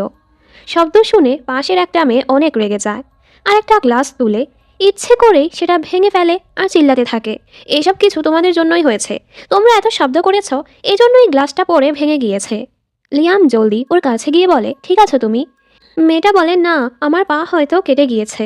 ভ্যানেসা বলে কি নাটক করছে দেখো তো, কিছুই তো হয়নি। ওরা দুজন হাসে, তুই কি জেলাস হচ্ছিস? ভ্যানেসা বলে এমন কিছুই না। লিয়াম বলে ওর নাম হলো রোকস্যান, ও হলো রেজ সিলভ্যানিয়ার গার্লফ্রেন্ড। যেহেতু রেজ এখানের কিং, তো রোকস্যান এখানের কুইন, এজন্য সবাই ওকে ভয় পায়। তাই ওর সাথে তোমরাও ঝামেলায় জড়িও না, আর না হয় তোমরাও ঝামেলায় পড়বে। তখনই একজন চিল্লিয়ে ওঠে। দেখা যায় ক্যাফেটেরিয়ার বাহিরে একজনের লাশ পড়ে আছে। তখনই মিস কাথ এসে বলে এখানে এই লাশ কে ফেলে গেছে, এখনই রাস্তা থেকে এটা সরাও। মিয়া বলে কাউকে মারা হয়েছে, আর আপনারা এভাবে কেন কথা বলছেন? কে করলো সেটা জানার কোনো দরকার নেই। উনি বলে জাস্টিসের কথা বলছ, তাহলে নিজেরাই সেটা বের করে নাও। আর তোমাদের ক্লাস নেই, সবাই ক্লাসে যাও। সবাই ক্লাসে চলে যায়। জেইন এখানেই দাঁড়িয়েছিল। ও ছেলেটার হাতে একটি ব্রেসলেট দেখে বুঝতে পারে এটা ওই ছেলেগুলোর মাঝের একজন যারা নাজিরকে পিটিয়েছিল। ফ্লোরে রক্তের দাগ দেখে দেখে জেইন একটা পরিত্যক্ত সাইডে চলে আসে।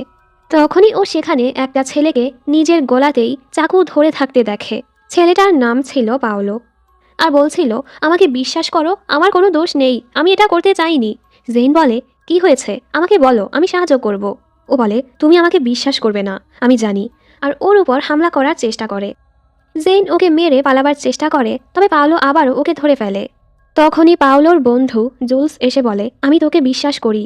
আসলে ক্যাফেটেরিয়ার বাহিরে যার লাশ পাওয়া গিয়েছে সে ওদের বন্ধু রেভেন, যাকে পাওলোই মেরেছে। ওরা তিনজন ব্ল্যাক ব্লাড গ্যাংয়ের লিডারকে মেরেছে। এজন্যই ওদের বলা হয়েছে নিজেদের বাঁচানোর জন্য একজন আরেকজনকে মেরে ফেলতে। এর সাথে জুলসও পাওকে মেরে ফেলে। এসব দেখে জেন ভয়ে কাঁদতে থাকে। তুমি এমনটা কেন করলে? তোমার বন্ধুর সাথে কিভাবে এমনটা করতে পারলে? জুলস কেঁদে কেঁদে বলে, আমি এটা নিজেকে মুক্ত করার জন্যই করেছি। একবার ওই গ্যাং তোমাকে টার্গেট করলে তাদের কথার আর অমান্য করা যায় না। তুমিও কি নিজেকে বাঁচানোর জন্য তোমার বন্ধুকে মারতে পারবে? জেন কাঁদতে কাঁদতে চলে যায়। জুলসও কাঁদতে থাকে। এরপর জেন পানি খাচ্ছিল। তখনই উপর থেকে কেউ পড়ে মারা যায়, যেটা আর কেউ না, জুলস ছিল। হয়তো ও নিজের বন্ধুকে মেরে অনুতপ্ত হয়ে নিজেকে শেষ করে দিয়েছে, বা অন্য কেউ ওকে মেরে ফেলেছে। এরপর জেন এসএসজি অফিসে আসে। ফ্রিটজি বলে, ইদানিং সব জায়গায় যেন লাশ দিয়ে ভরা। একজন রেভেন, আরেকজন পাওলো, আরেকজনকে চিনতে পারছি না। জেন বলে, সেটা জুলস।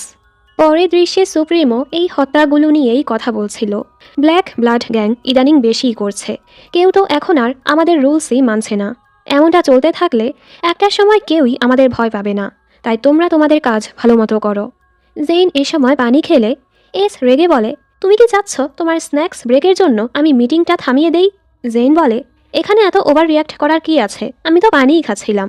তুমি একা না যে এই খুনগুলো থামাতে চায়। সবাই অবাক, কারো সাহস নেই এস এর সাথে এভাবে কথা বলার। এস রেগে বলে, তুমি নিজেকে কি ভাবো? হ্যাঁ? ও অনিলকে ম্যাডাম ভায়োলেটের অফিস থেকে সকল ফাইলগুলো নিয়ে আসতে বলে। আর জেনকে বলে, শাস্তি হিসেবে তুমি সেই সকল ফাইলগুলো থেকে ইম্পর্ট্যান্ট ফাইলগুলো খুঁজে খুঁজে সেগুলো প্রিন্ট করবে। এরপর একাডেমিক অফিসে সেগুলো জমা দিয়ে আবারও ম্যাডাম ভায়োলেটের অফিসে জমা দিবে। জেইনও শাস্তিটা মেনে নেয়। যাক, কিছু সময় তো ও এদের থেকে দূরে থাকবে। ফ্রিটজি বলে, আপনি ওকে এত সহজ শাস্তি কেন দিলেন? এস বলে, তুমি এখানে কথা বলার কে? এদিকে ওনেল জেনকে বলে, তোমার জায়গায় অন্য কেউ হলে তাকে সোজা ডার্ক হিল জেলে পাঠানো হতো। নিশ্চয়ই সুপ্রিমোর মনে তোমার জন্য সফট কর্নার আছে। জেন বলে, আমার কারো সাহায্যের প্রয়োজন নেই। অনেল বলে, সুপ্রিমোর কাছে যাওয়াটা ভয়ঙ্কর। কেউই জানে না সুপ্রিমো আসলে কী করতে পারে। তোমার কি মনে হয় ডার্ক হিল জেলই সবচেয়ে কঠিন সাজা? আহা, সুপ্রিমো চাইলে এর চেয়েও ভয়াবহ শাস্তি দিতে পারে। জেন বলে, তোমার পকপক শেষ হলে যেতে পারো। জেইন কাজ শেষে ভাবছিল, সুপ্রিমোর মনে কি আমার জন্য সত্যি সফট কর্নার আছে? কখনোই না। তাহলে তো সামান্য পানি খাওয়ার জন্য আমাকে বকাঝকা করতো না। এখানে রোকস্যান তার বন্ধুদের সাথে জেইনের ব্যাপারেই কথা বলছিল, যে এই মেয়ে নিজেকে কী ভাবে। তখনই জেইনকে এখানে দেখে রোকস্যান বলে, ও তাহলে তুমি সত্যি এসএসজির নতুন সেক্রেটারি? যেটাই হও, তুমি তো আমার সামনে সামান্য একটা চাকর। জেইন ওদেরকে সরতে বললে ওরা সরে না। জেইন হাঁটতে নিলে ওরা ওকে ধাক্কা দিয়ে ফেলে দেয় আর ওকে অপমান করতে থাকে। জেইন তো চুপ থাকার মতো মেয়ে না, আর বলে, তোমার নিজের তো কোনো যোগ্যতাই নেই, সব সময় রেজের পেছনেই পড়ে থাকো, আর এমন আচরণ করে তুমি নিজের আসল রূপটা সবার সামনে প্রকাশ করছো। রোকস্যান রেগে ওকে চড় লাগিয়ে দেয়। জেইনও রেগে আরও জোরে ওকে চড় মেরে ফেলেই দেয়। রোকস্যান তো রেগে ফেটেই যাচ্ছিল। তোমার সাহস কি করে হয় আমার গায়ে হাত তোলার? রেজ এটা জানলে তোমাকে তো পস্তাতেই হবে। জেইন ওকে পাত্তা না দিয়ে চলে যায়। জেইন ম্যাডাম ভায়োলেটের অফিসে ডকুমেন্টসগুলো দিতে যায়। সেখানে ও একটা ছবি দেখে, যেটা আসলে ম্যাডাম ভায়োলেটেরই ছিল। উনি বলে, প্রথমে আমার তেমন কোনো ইচ্ছেই ছিল না, সাধারণ একজন টিচার হয়েই খুশি ছিলাম। কিন্তু ধীরে ধীরে আমি বুঝতে পেরেছি যে সিস্টেমে মানুষ অভ্যস্ত হয়ে যায় তা ভাঙাটাও জটিল হয়ে পড়ে। এজন্য আমি ডিসাইড করেছিলাম নতুন সিস্টেম বানাবো। এই কারণেই আমি ধীরে ধীরে পাওয়ারের সিঁড়ি বইতে শুরু করি, যেন এমন এক অবস্থাতে পৌঁছাতে পারি যেখানে থেকে এই ইউনিভার্সিটিতে কি হবে তা আমি ডিসাইড করতে পারি। যাই হোক, জলদি ব্লাডি নাইট শুরু হবে। তুমি তোমার ডর্মে ফিরে যাও। আর হ্যাঁ, তোমাকে দেখলে আমার কারো কথা মনে পড়ে। জেইন জিজ্ঞেস করলে উনি কিছুই বলে না। ফেরার পথে ভ্যানেসা ওকে ধরে বলে, তুমি কি সত্যি রোকস্যানের সাথে লড়াই করেছ? জেইন বলে, ও আমাকে অপমান করছিল, আমি তো আর সেটা সহ্য করতে পারি না। ভ্যানেসা বলে, তুমি জানো এখানের নিয়ম অন্যরকম।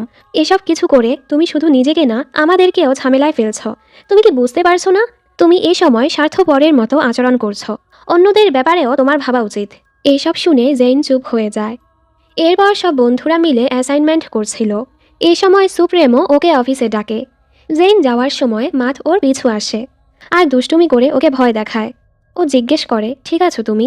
ভ্যানেসার সাথে কি কিছু হয়েছে? জেন বলে কিছুটা ঝগড়া হয়েছে, আমি ওর কাছে ক্ষমা চেয়ে নিব। মাথ বলে আমি জানি তুমি তোমার বন্ধুদেরকে অনেক ভালোবাসো, কিন্তু এই সুপ্রেমোর সাথে ইদানিং তুমি অনেক ক্লোজ হচ্ছ, মানে ও জেলাস হচ্ছে। জেন বলে এমনটা না, কাজের জন্যই একসাথে সময় কাটাতে হচ্ছে। মাথ বলে আমি জানি না ও কেন তোমাকে দিয়ে এত কাজ করায়। আসলে আমি তোমাকে অনেক মিস করছি, আমার বেস্ট ফ্রেন্ডের সাথে আগের মতো সময় কাটাতে পারি না। জেন হেসে বলে আমিও।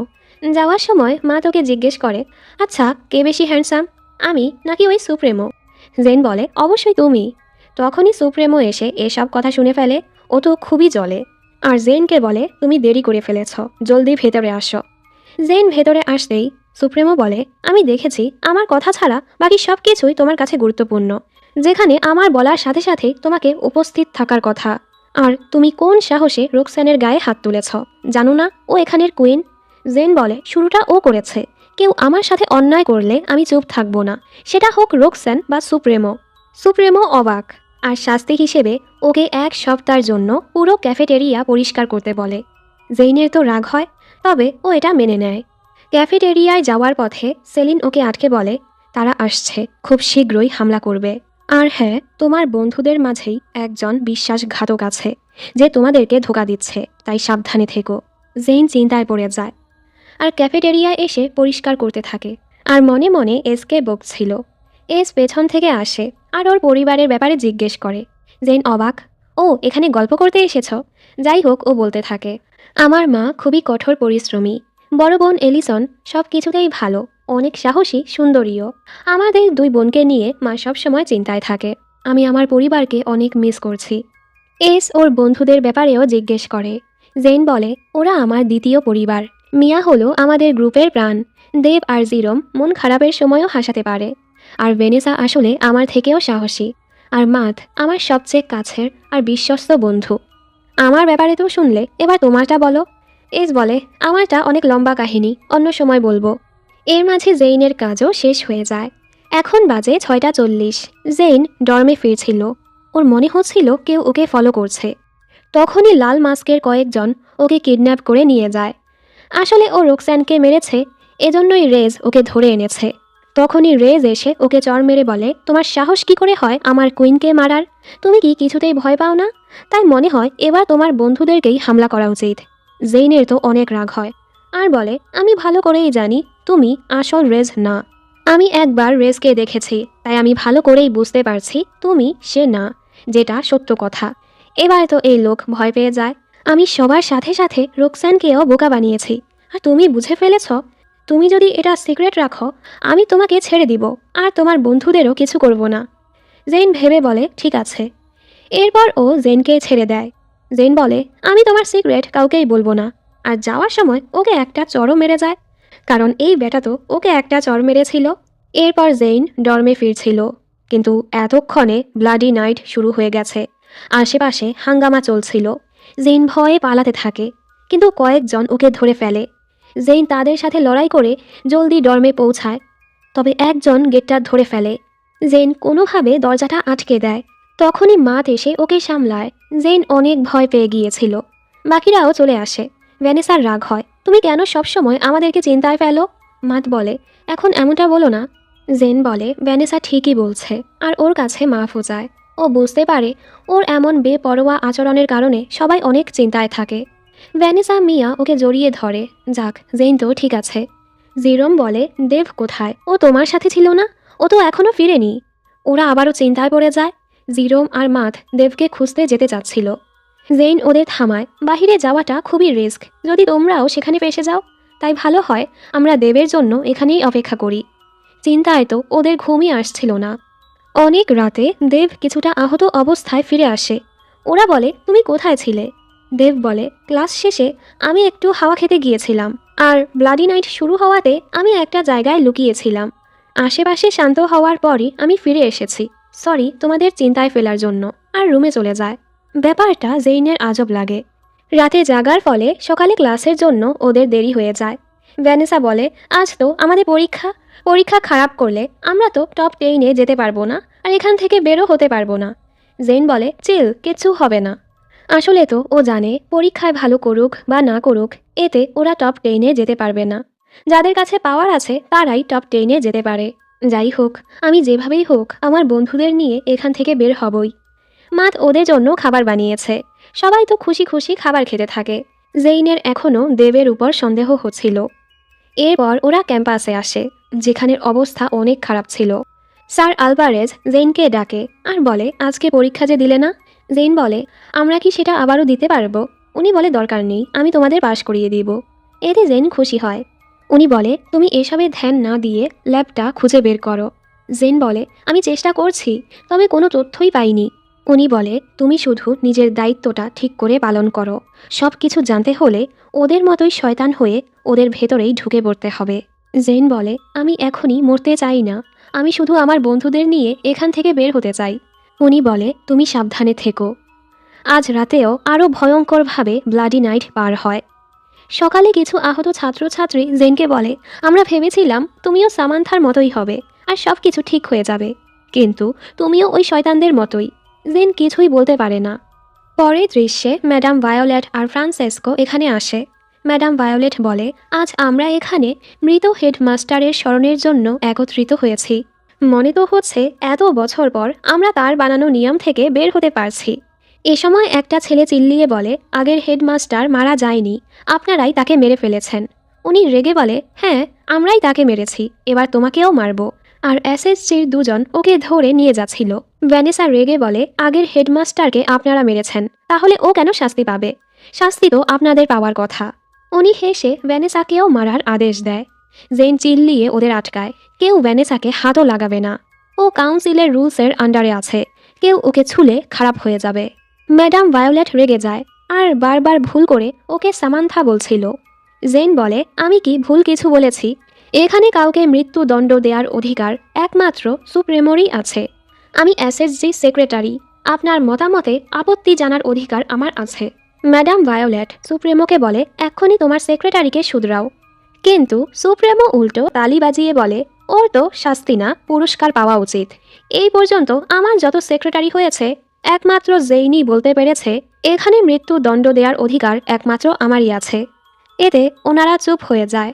মিস্টার ফ্রান্সেসকো ঘোষণা করে, কাল থেকে ব্লাডি উইক শুরু হবে, মানে এখন যে কোনো সময়ই যার যা ইচ্ছে তাই করতে পারবে। এই শুনে সবাই ভয় পেয়ে যায়। ম্যাডাম ভায়োলেট বলে, হয়তো এবার হেল ইউনিভার্সিটির অর্ধেক জনগণই মরতে চলেছে। জেইনের তো অনেক রাগ হয়। সবাই নিজেদের কাজে চলে যায়। বন্ধুরা সবাই একসাথে কথা বলছিল। জেইন ভ্যানেসাকে বলে, তুমি কি আমার মতো ঝামেলায় পড়তে চাচ্ছ? তুমি সেখানে কেন কথা বলতে গিয়েছ? ভ্যানেসা বলে, আর কত চুপ করে থাকবো। জেরম বলে, তুমি অনেক সাহসী, আমি তো তোমার আরও প্রেমে পড়ে গেছি। এই শুনে সবাই হাসে। জেইন বলে, স্যার আলভারেজ বলেছে আমাদেরকে পরীক্ষায় পাশ করিয়ে দিবে, কিন্তু কেউই কিছু বলে না। জেইন বলে, তোমরা খুশি না? আসলে ওরাও হেল ইউনিভার্সিটির সিক্রেটের ব্যাপারে জেনে গিয়েছে। ওরাও বুঝতে পেরেছে জেইন ওদের রক্ষা করার জন্যই এসব লুকিয়েছে, আর ওরা সহজে এখান থেকে বের হতেও পারবে না। জেইন বলে, আমি তোমাদের নিয়েই বের হব। ওরা বলে, তুমি কেন আমাদের জন্য নিজেকে ঝুঁকিতে ফেলছ? তুমি চাইলেই বের হতে পারো। জেইন বলে, আমি কখনোই তোমাদের একা ছাড়ব না। পরের দৃশ্যে জেইন ক্লাসে যাচ্ছিল। তখনই হুডি পরা এক মেয়ে জেনকে বলে, তুমি চাইলেই অনেক কিছু করতে পারতে। আমি তো ভেবেছিলাম তুমিও সামান্থার মতো আমাদের সাহায্য করবে, কিন্তু তুমি তো একটা ভীতু। জেন বলে, আমি সাধারণ একটা সেক্রেটারি, আমি কি করতে পারবো? আর ওই সামান্থাটা কে? সবাই কেন ওর সাথে আমার তুলনা করে? মেয়েটা বলে, আমাকে সাহায্য করো, দেখা যায় ওর পুরো শরীর পুড়ে আছে। ও বলে, আমাকে এক্সপেরিমেন্টের কাজে ব্যবহার করা হচ্ছে একটা সিরাম বানানোর জন্য। জেন বলে, ওরা কি তোমাকে ল্যাবে নিয়ে গিয়েছিল? সেটা কোথায়? মেয়েটা বলে, আমার মতো অবস্থা করতে না চাইলে ওদের পথে এসো না। জেন বলে, তুমি যদি আমায় কিছু নাই বলো, আমি কিভাবে তোমার সাহায্য করব? সেখানে কি আরও স্টুডেন্টও আছে? ল্যাবটা কোথায়? তবে মেয়েটা ভয় পেয়ে পালিয়ে যায়। তখনই নিকি এসে বলে, তুমি একটা বোকা, স্যার আলভারেজের থেকে দূরে থাকো। জেন কিছু না বলে চলে যায়। ও ক্যাফেটেরিয়া পরিষ্কার করছিল। সুপ্রেমো ওর কাছে আসে আর ওর কাজে সাহায্য করতে চায়। জেন বলে, আমায় একা ছেড়ে দাও। তবে সুপ্রেমো যায় না, আর ওর সাহায্য করতে গিয়ে দুজন অনেকটাই কাছে চলে আসে। জেইনের আজব লাগে, নিজে আমাকে শাস্তি দিয়েছে আর আবার নিজেই সাহায্য করতে চাচ্ছে। সুপ্রেমো বলে, তুমি সব সময় এরকম বেপরোয়া আচরণ করো না, তাহলেই আর ঝামেলায় পড়বে না। জেইন, তুমি ধীরে ধীরে আমার দুর্বলতা হয়ে যাচ্ছ। এই শুনে জেইন চুপ হয়ে যায়। সুপ্রেমো ওকে একটা গিফট দেয়। জেইন ওকে ধন্যবাদ বলে আর বলে, ব্লাডি নাইট শুরু হওয়ার আগে তোমার চলে যাওয়া উচিত। সুপ্রেমো হেসে বলে, আমার জন্য চিন্তা করছো? জেইন বলে, এমন কিছুই না। সুপ্রেমো বলে, তুমি চিন্তা করো না, আমি নিজেকে সামলাতে পারি। আর এখনও তোমার জন্য আমার অনেক কিছু করার বাকি আছে। মানে ও সরাসরি নিজের অনুভূতিটা বোঝাচ্ছিল। এরপর জেইন ডর্মে ফিরে আসে। আজও মাদ সবার জন্য খাবার বানিয়েছে। মিয়া বলে, আজ জলদি ফিরলে? জেইন বলে, সুপ্রেমো আমার কাছে সাহায্য করেছে। মানে এতক্ষণ ও সুপ্রেমোর সাথেই ছিল। ভ্যানেসা মজা করে বলে, তুমি কি ওকে পছন্দ করতে শুরু করেছ? জেইন বলে, এমন কিছুই না, আমরা তো বন্ধুও না, লাভার হওয়া তো দূরের কথা। এই শুনে মাথের অনেক রাগ হয় আর খাবারও খায় না। এরপর মাথ ওদের সবাইকে বলে, আজ রাত থেকেই ব্লাডি উইক শুরু হবে। নিজেদের রক্ষা করার জন্য আমি কিছু হাতিয়ার সংগ্রহ করেছি। জেইন বলে, এসব অন্যায়, আমরা হত্যাকারী না। তবে বাকিরা বলে, বেঁচে থাকতে হলে হাতিয়ার তুলে নিতেই হবে। পরদিন ওরা ক্যাম্পাসে ঢুকে দেখে দুটো মেয়ে খুবই বাজেভাবে মারামারি করছে। জেইন ওদের থামাতে চাচ্ছিল, তবে বাকিরা ওকে আটকায় যে জেইন কিছুই করতে পারবে না, উল্টো নিজেই আহত হবে। আর এই সময় একটা মেয়ে আরেকটা মেয়েকে মারতে মারতে পুরো মেরেই ফেলে। কেউ কিছুই করে না। জেইন হতাশায় কাঁদতে থাকে। ও দেখে এসো ওকে নিজের রক্ষার জন্য একটা চাকু উপহার দিয়েছে। এসবে ও আরও পেরেশান হয়ে যায়। এত হাঙ্গামা খুন খারাপির শব্দ শুনে জেইন তো পাগলই হয়ে যাচ্ছিল। পরদিন জেইন আবারও সেই আজব মেয়েটাকে দেখতে পায়। মেয়েটা ওকে একটা জায়গায় নিয়ে আসে। জেইন জিজ্ঞেস করে, ওই সিক্রেট ল্যাবটা কোথায়? মেয়েটা কিছু বলার আগেই নিকি এসে মেয়েটাকে মেরে ফেলে। জেইন ভয়ে চিল্লাতে থাকে। নিকি বলে, ও তো এমনিতেই মরতো, আমি ওর কষ্টটা কমিয়ে দিলাম। জেইন রেগে বলে, তুমি এসব কেন করছো? নিকি বলে, আমি তো আমাদেরকে বাঁচিয়েছি। আর ভালো হয় তুমি ওই স্যার আলভারেজ থেকে দূরে থাকো। এখানে যা যা হচ্ছিল জেইন এসবে খুবই হয়রান। ও জানে না ও এখানে কাকে বিশ্বাস করবে। ও কিছু করতে না পেরে খুবই অসহায় অনুভব করছিল।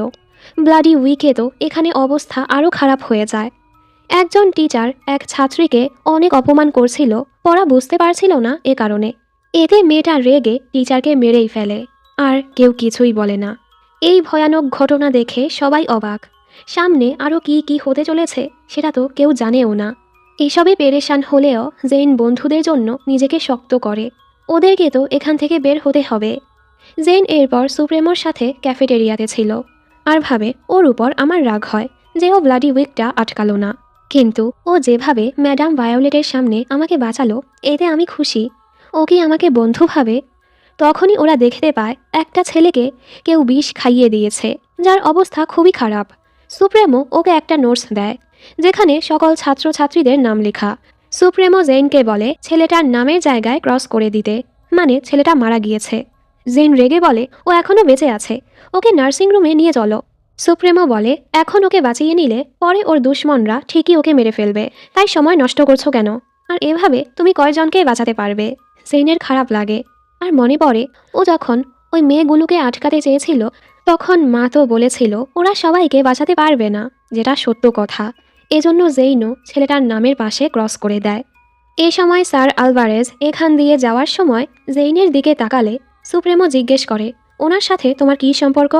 জেইন বলে, কিছুই না। এর মাঝে এখানে অ্যাঞ্জেলিকা নামের একটা মেয়ে আসে সুপ্রেমোকে কিছু ফাইল বুঝিয়ে দেওয়ার জন্য। জেইন কিছুটা জেলাস হয়ে বলে, আমি এগুলো রিভিউ করতে পারি। কিন্তু সুপ্রেমো বলে, অ্যাঞ্জেলিকাই এটা দেখে নিবে, তুমি যেতে পারো। জেইনের তো রাগ হয়। সুপ্রেমো বলে, মাঠ নিশ্চয়ই তোমার অপেক্ষা করছে, তুমি যাও। জেইন আরও রেগে চলে যায়। যাওয়ার পথে হঠাৎ একটা ছেলে জেইনকে ধরে ফেলে। আমাকে একা ছেড়ে দাও, আমার উপর আর হামলা করলে আমি এই মেয়েকে এখানেই মেরে দিব। জেইন খুবই ভয় পেয়ে যায়। সুপ্রেমো এখানে অ্যাঞ্জেলিকার সাথে আসে। জেইন আশা করছিল সুপ্রেমো ওকে বাঁচাবে, কিন্তু সুপ্রেমো অ্যাঞ্জেলিকার সাথে চলে যায়। জেইনের খুবই খারাপ লাগে আর ভাবে, ও কেনই বা আমাকে বাঁচাবে? ওর কাছে তো কারো জীবনের মূল্যই নেই। এর মাঝে বন্ধুরাও এসে ওকে বাঁচানোর চেষ্টা করে, তবে বাকিরা ওদেরকে আটকে দেয়। জেইন নিজেই নিজের জন্য লড়াই করে আর ছেলেটার গলায় চাকু ধরে বলে, কাকে মারবে তুমি? আর ওকে ধাক্কা দিয়ে ফেলে দেয়। মনে হচ্ছিল জেইন নিজেও নরকে থাকতে থাকতে হিংস্র হয়ে উঠেছে, আর একটু কন্ট্রোল হারালেই ও হয়তো ছেলেটাকে মেরেই ফেলতো। জেইনের গলায় একটু আঘাত লেগেছে, এজন্য বন্ধুরা ওকে নার্সিং রুমে নিয়ে আসে। এ সময় এখানে ডক্টর রেজন নার্সকে বলে, এটা হালকা একটা আঘাত, এখানে সময় নষ্ট করার দরকার নেই। ডাক্তারের এমন কথা শুনে ওরা অবাক। বরাবরের মতো রাতে আবারও ব্লাডি নাইট শুরু হয়ে যায়। জেইন দেবের কথাই ভাবছিল। ওই দিন দেব কোথায় গিয়েছিল, ওর অনেক সন্দেহ হচ্ছিল। এজন্য জেইন ছেলেদের রুমে যায়, কিন্তু ও দেখে রুমে তো মাথ, জিরম, দেব কেউই নেই। তখনই ভ্যানেসা এসে বলে, আসলে আমি কিছুদিন ধরেই এটা খেয়াল করছি, ব্লাডি নাইট হতেই ছেলেরা কোথায় যেন চলে যায়। জেইন তো এখনই বাহিরে গিয়ে ওদেরকে খুঁজতে যাচ্ছিল, তবে ভ্যানেসা ওকে আটকে বলে, আমরা একসাথে থাকি, আমার অনেক ভয় হচ্ছে। এজন্য জেইনও থেমে যায়। সকালবেলা জিরোম জোরে জোরে সাহায্যের জন্য ডাকছিল। জেইন ভয় পেয়ে জলদি রুম থেকে বের হয়, কিন্তু আসলে তো সবাই ওকে সারপ্রাইজ দেয়, কারণ আজ জেইনের জন্মদিন। এই নরকের মাঝেও ওরা যেন একটুখানি শান্তি খুঁজে নেয়। সবাই ওকে জন্মদিনের উইশ করে। মা তো ওকে জন্মদিনের উইশ করে আর ওর গালে একটা চুমু দিয়ে দেয়, সাথে ওকে একটা নোটও দিয়েছে। জেইন তো খুবই খুশি, বন্ধুরাও ওদের জন্য অনেক খুশি আর ওদের মজাও নিচ্ছিল। আজ তো জেইন অফিসে এসেও শুধু হেসেই যাচ্ছিল, যা দেখে সুপ্রেমোর আজব লাগে আর জিজ্ঞেস করে, তুমি কেন এতটা খুশি? জেইন বলে, এটা জানার তোমার দরকার নেই। সুপ্রেমো অবাক আর সবাইকে জিজ্ঞেস করে, আজ কি সেলিব্রেট করার মতো কোনো দিন?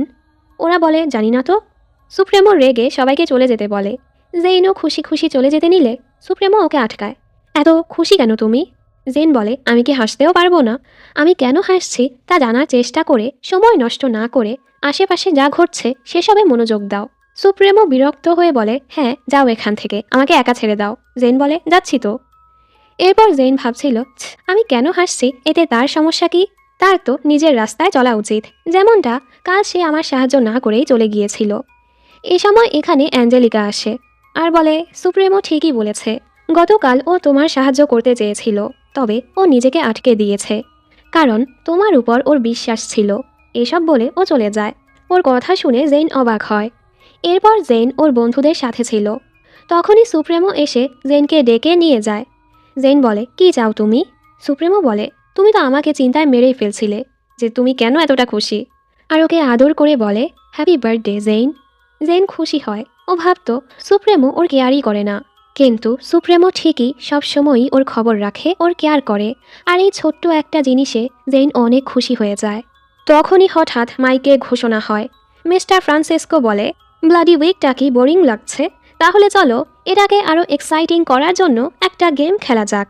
সবাই সবার লকার চেক করো, সেখানে একটি করে কাগজ পাবে, আর সেই কাগজে কারো নাম লেখা থাকবে। ব্লাডি উইক শেষ হওয়ার আগেই তোমাদেরকে তাকে মারতে হবে। যদি তোমাদের কাগজে কারো নাম না লেখা থাকে, এর মানে তোমাকেই মারার জন্য বাছাই করা হয়েছে। এই শুনে তো সবাই ভয় পেয়ে যায় আর জলদি জলদি নিজেদের লকার চেক করতে থাকে।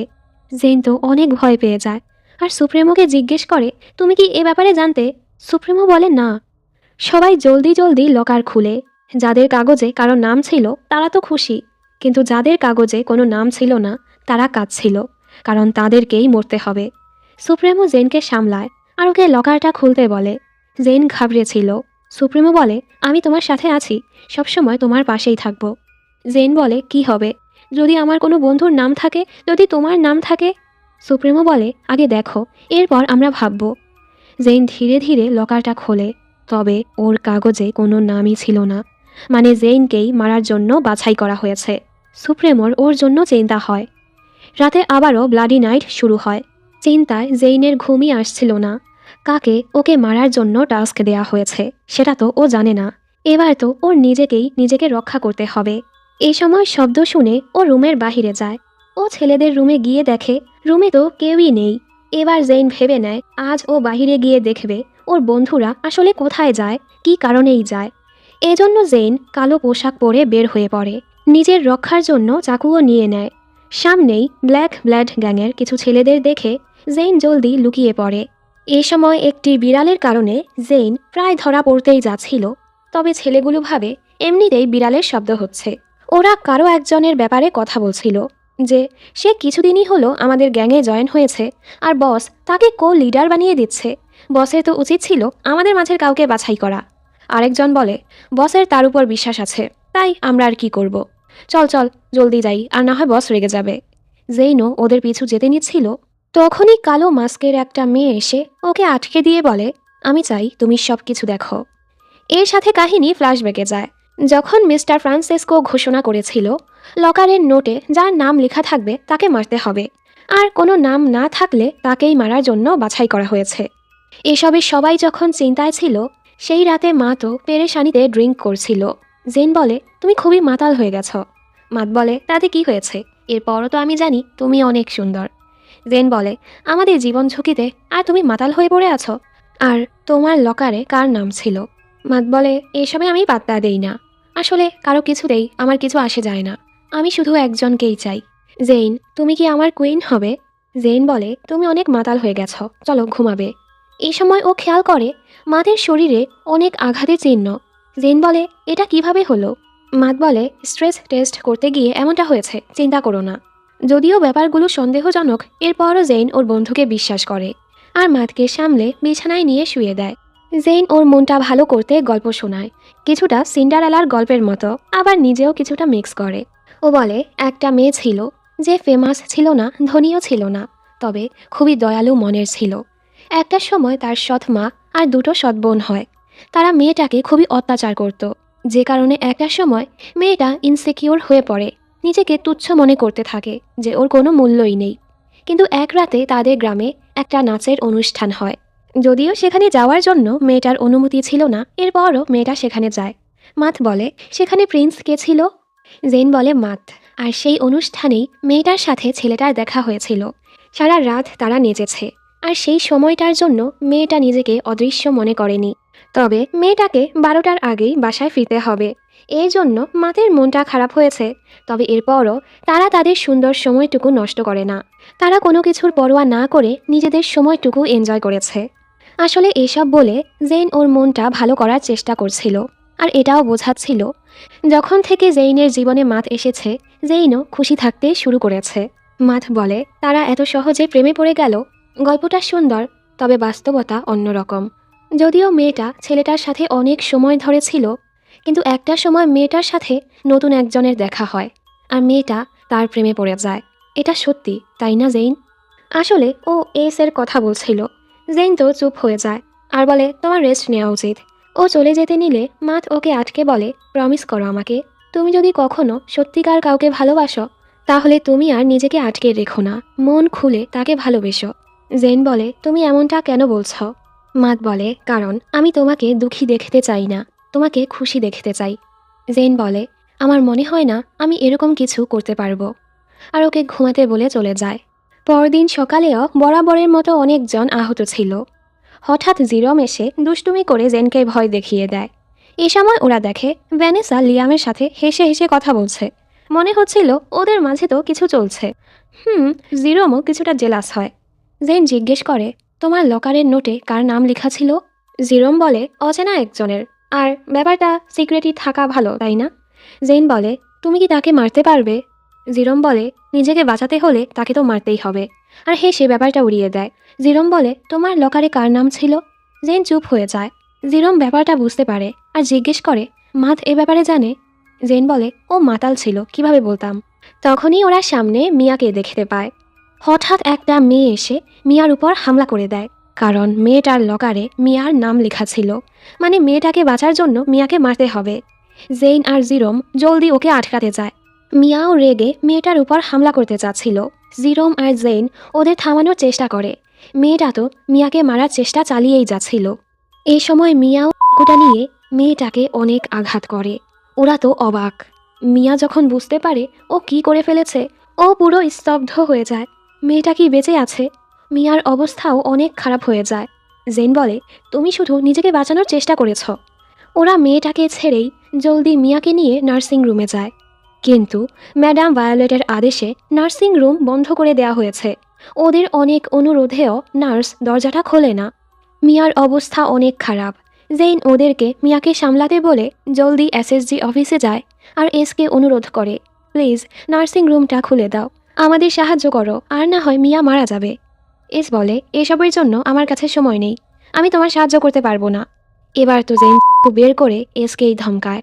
সবাই অবাক, এই চাকু তোমার কাছে কিভাবে আসলো? এটা তো এসের, মানে এস ওকে যেটা দিয়েছে ও সেটা দিয়েই এসকে ধমকাচ্ছিল। এসও পুরো স্তব্ধ হয়ে যায়।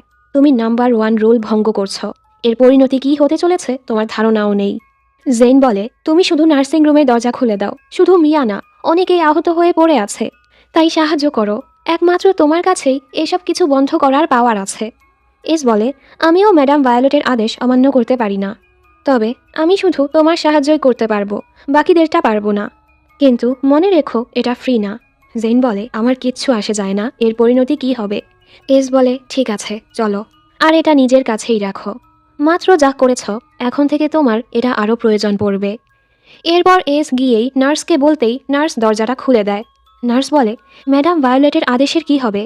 এস বলে, যেটা বলেছি সেটা করো, শুধু মিয়ার চিকিৎসা করো আর আবারও দরজাটা আটকে দাও। এরপর মিয়ার চিকিৎসা শুরু হয়। বন্ধুরা তো অনেক চিন্তায় ছিল।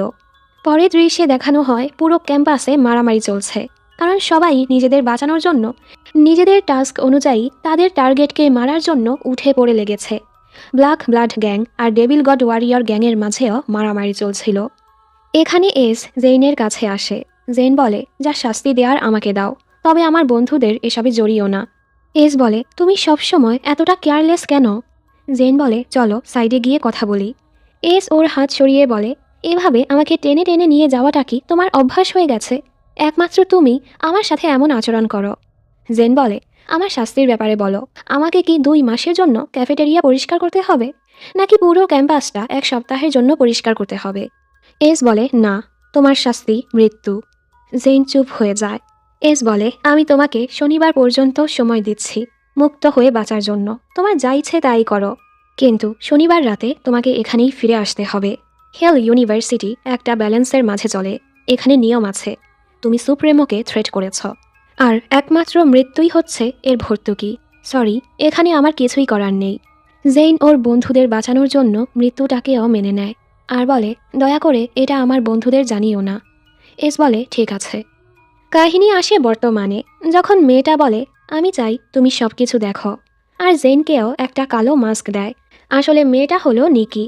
ও জেইনকে ছেলে সাজিয়ে ব্ল্যাক ব্লাড গ্যাংয়ের আস্তানায় নিয়ে যায়। বাকি ছেলেরা ওকে আটকাতে নিলে নিকি বলে, ও আমার সাথে, এজন্য কেউ কিছুই বলে না। লাল চুলের ছেলেটা, যার নাম লিউক, ওর তো সন্দেহ হচ্ছিল, আর ওকে টাচ করতে নিলে জেইন ওকে সরিয়ে দেয়। লিউক বলে, চিল। তখনই আরেকজন এসে ওকে ডেকে নিয়ে যায়। এখানে সবাই নিকিকে অনেক সম্মান করছিল। আমরা জানতে পারি নিকি আসলে ব্ল্যাক ব্লাড গ্যাংয়ের লিডার নাজির লুমিয়ার গার্লফ্রেন্ড, এজন্যই ওর এতটা ভাব। ওরা তো সবার সামনে এখানে কিছু করে। লিউক এখনও জেনকে ঘুরে যাচ্ছিল। নাজির লুমিয়া তার ভাষণ শুরু করে, এই জায়গাটাকে আমরা আমাদের বানিয়েই ছাড়ব। অনেক বছর ধরে আমরা চুপ করেছিলাম, আমাদের কত সদস্যকে মরতে দেখেছি, তবে আর না। এবার তাদের চেষ্টা করতে দাও। কাল থেকে আমাদের খেলা শুরু হবে। আমরা শুধু লড়াই করব না, আমরা এখান থেকে বের হব। আজ না হোক কাল, একদিন না একদিন এখানের দেয়াল ভেঙে আমি তোমাদের সবাইকে মুক্ত করব। আর আমার এই প্ল্যানের পূর্ণতা দেওয়ার জন্য একজনকে আমার পাশে চাই, যে কিনা আমার মতোই কঠোর, যে সব কিছুই রিস্কে ফেলতে পারে। তাই আমি তোমাদের সবার সামনে ব্ল্যাক ব্লাড গ্যাংয়ের নতুন লিডারকে ওয়েলকাম করছি, যে আর কেউ না, মাথ ছিল। এই দেখে তো জেইনের পায়ের মাটি সরে যায়। এবার ওর মনে পড়ে, ও একবার মাথকে কিছু ছেলের সাথে কথা বলতে দেখেছিল, তখন তো ও সেটায় পাত্তা দেয়নি। আর এখন একটা সিল পুড়িয়ে মাথের গায়ে ওদের গ্যাংয়ের চিহ্ন বসিয়ে দেয়া হয়, আর মাথ হয়ে যায় ব্ল্যাক ব্লাড গ্যাংয়ের লিডার। এইসব দেখে জেইন অনেক কষ্ট পায়। ও তো বিশ্বাসই করতে পারছিল না ওর সবচেয়ে কাছের আর বিশ্বস্ত বন্ধুটা এমন কিছু করলো, আর এতদিন ওদের মিথ্যে বলে গেছে। কষ্টে জেইন সেখান থেকে বের হয়ে চিল্লাতে থাকে। পেছনেই ডেভিল গড ওয়ারিয়র গ্যাংয়ের লিডার রেজ সিলভানিয়া ছিল, যাকে দেখে জেইন অবাক। আর এখানেই এপিসোড 9 শেষ হয়। এরপর কি হতে চলেছে? তাহলে কি জেইন এবার ডেভিল গড ওয়ারিয়র গ্যাংয়ে জয়েন হবে? আর ওর কাছেও তো বেশি সময় নেই। মনে হয় না এস ওকে এভাবে মরতে দিবে। আর মাতি বা কেন ব্ল্যাক ব্লাড গ্যাংয়ে জয়েন হলো, তা তো আমরা সামনেই দেখতে পাবো। যাই হোক, প্রথমে জানানো হয়েছিল এই ড্রামার 9টা এপিসোড হবে, তাই আমি ভেবেছিলাম পুরো ড্রামাটাই একসাথে এক্সপ্লেইন করব। কিন্তু এখন দেখি এই ড্রামার 18টা এপিসোড, মানে আরও 9টা এপিসোড বাকি আছে।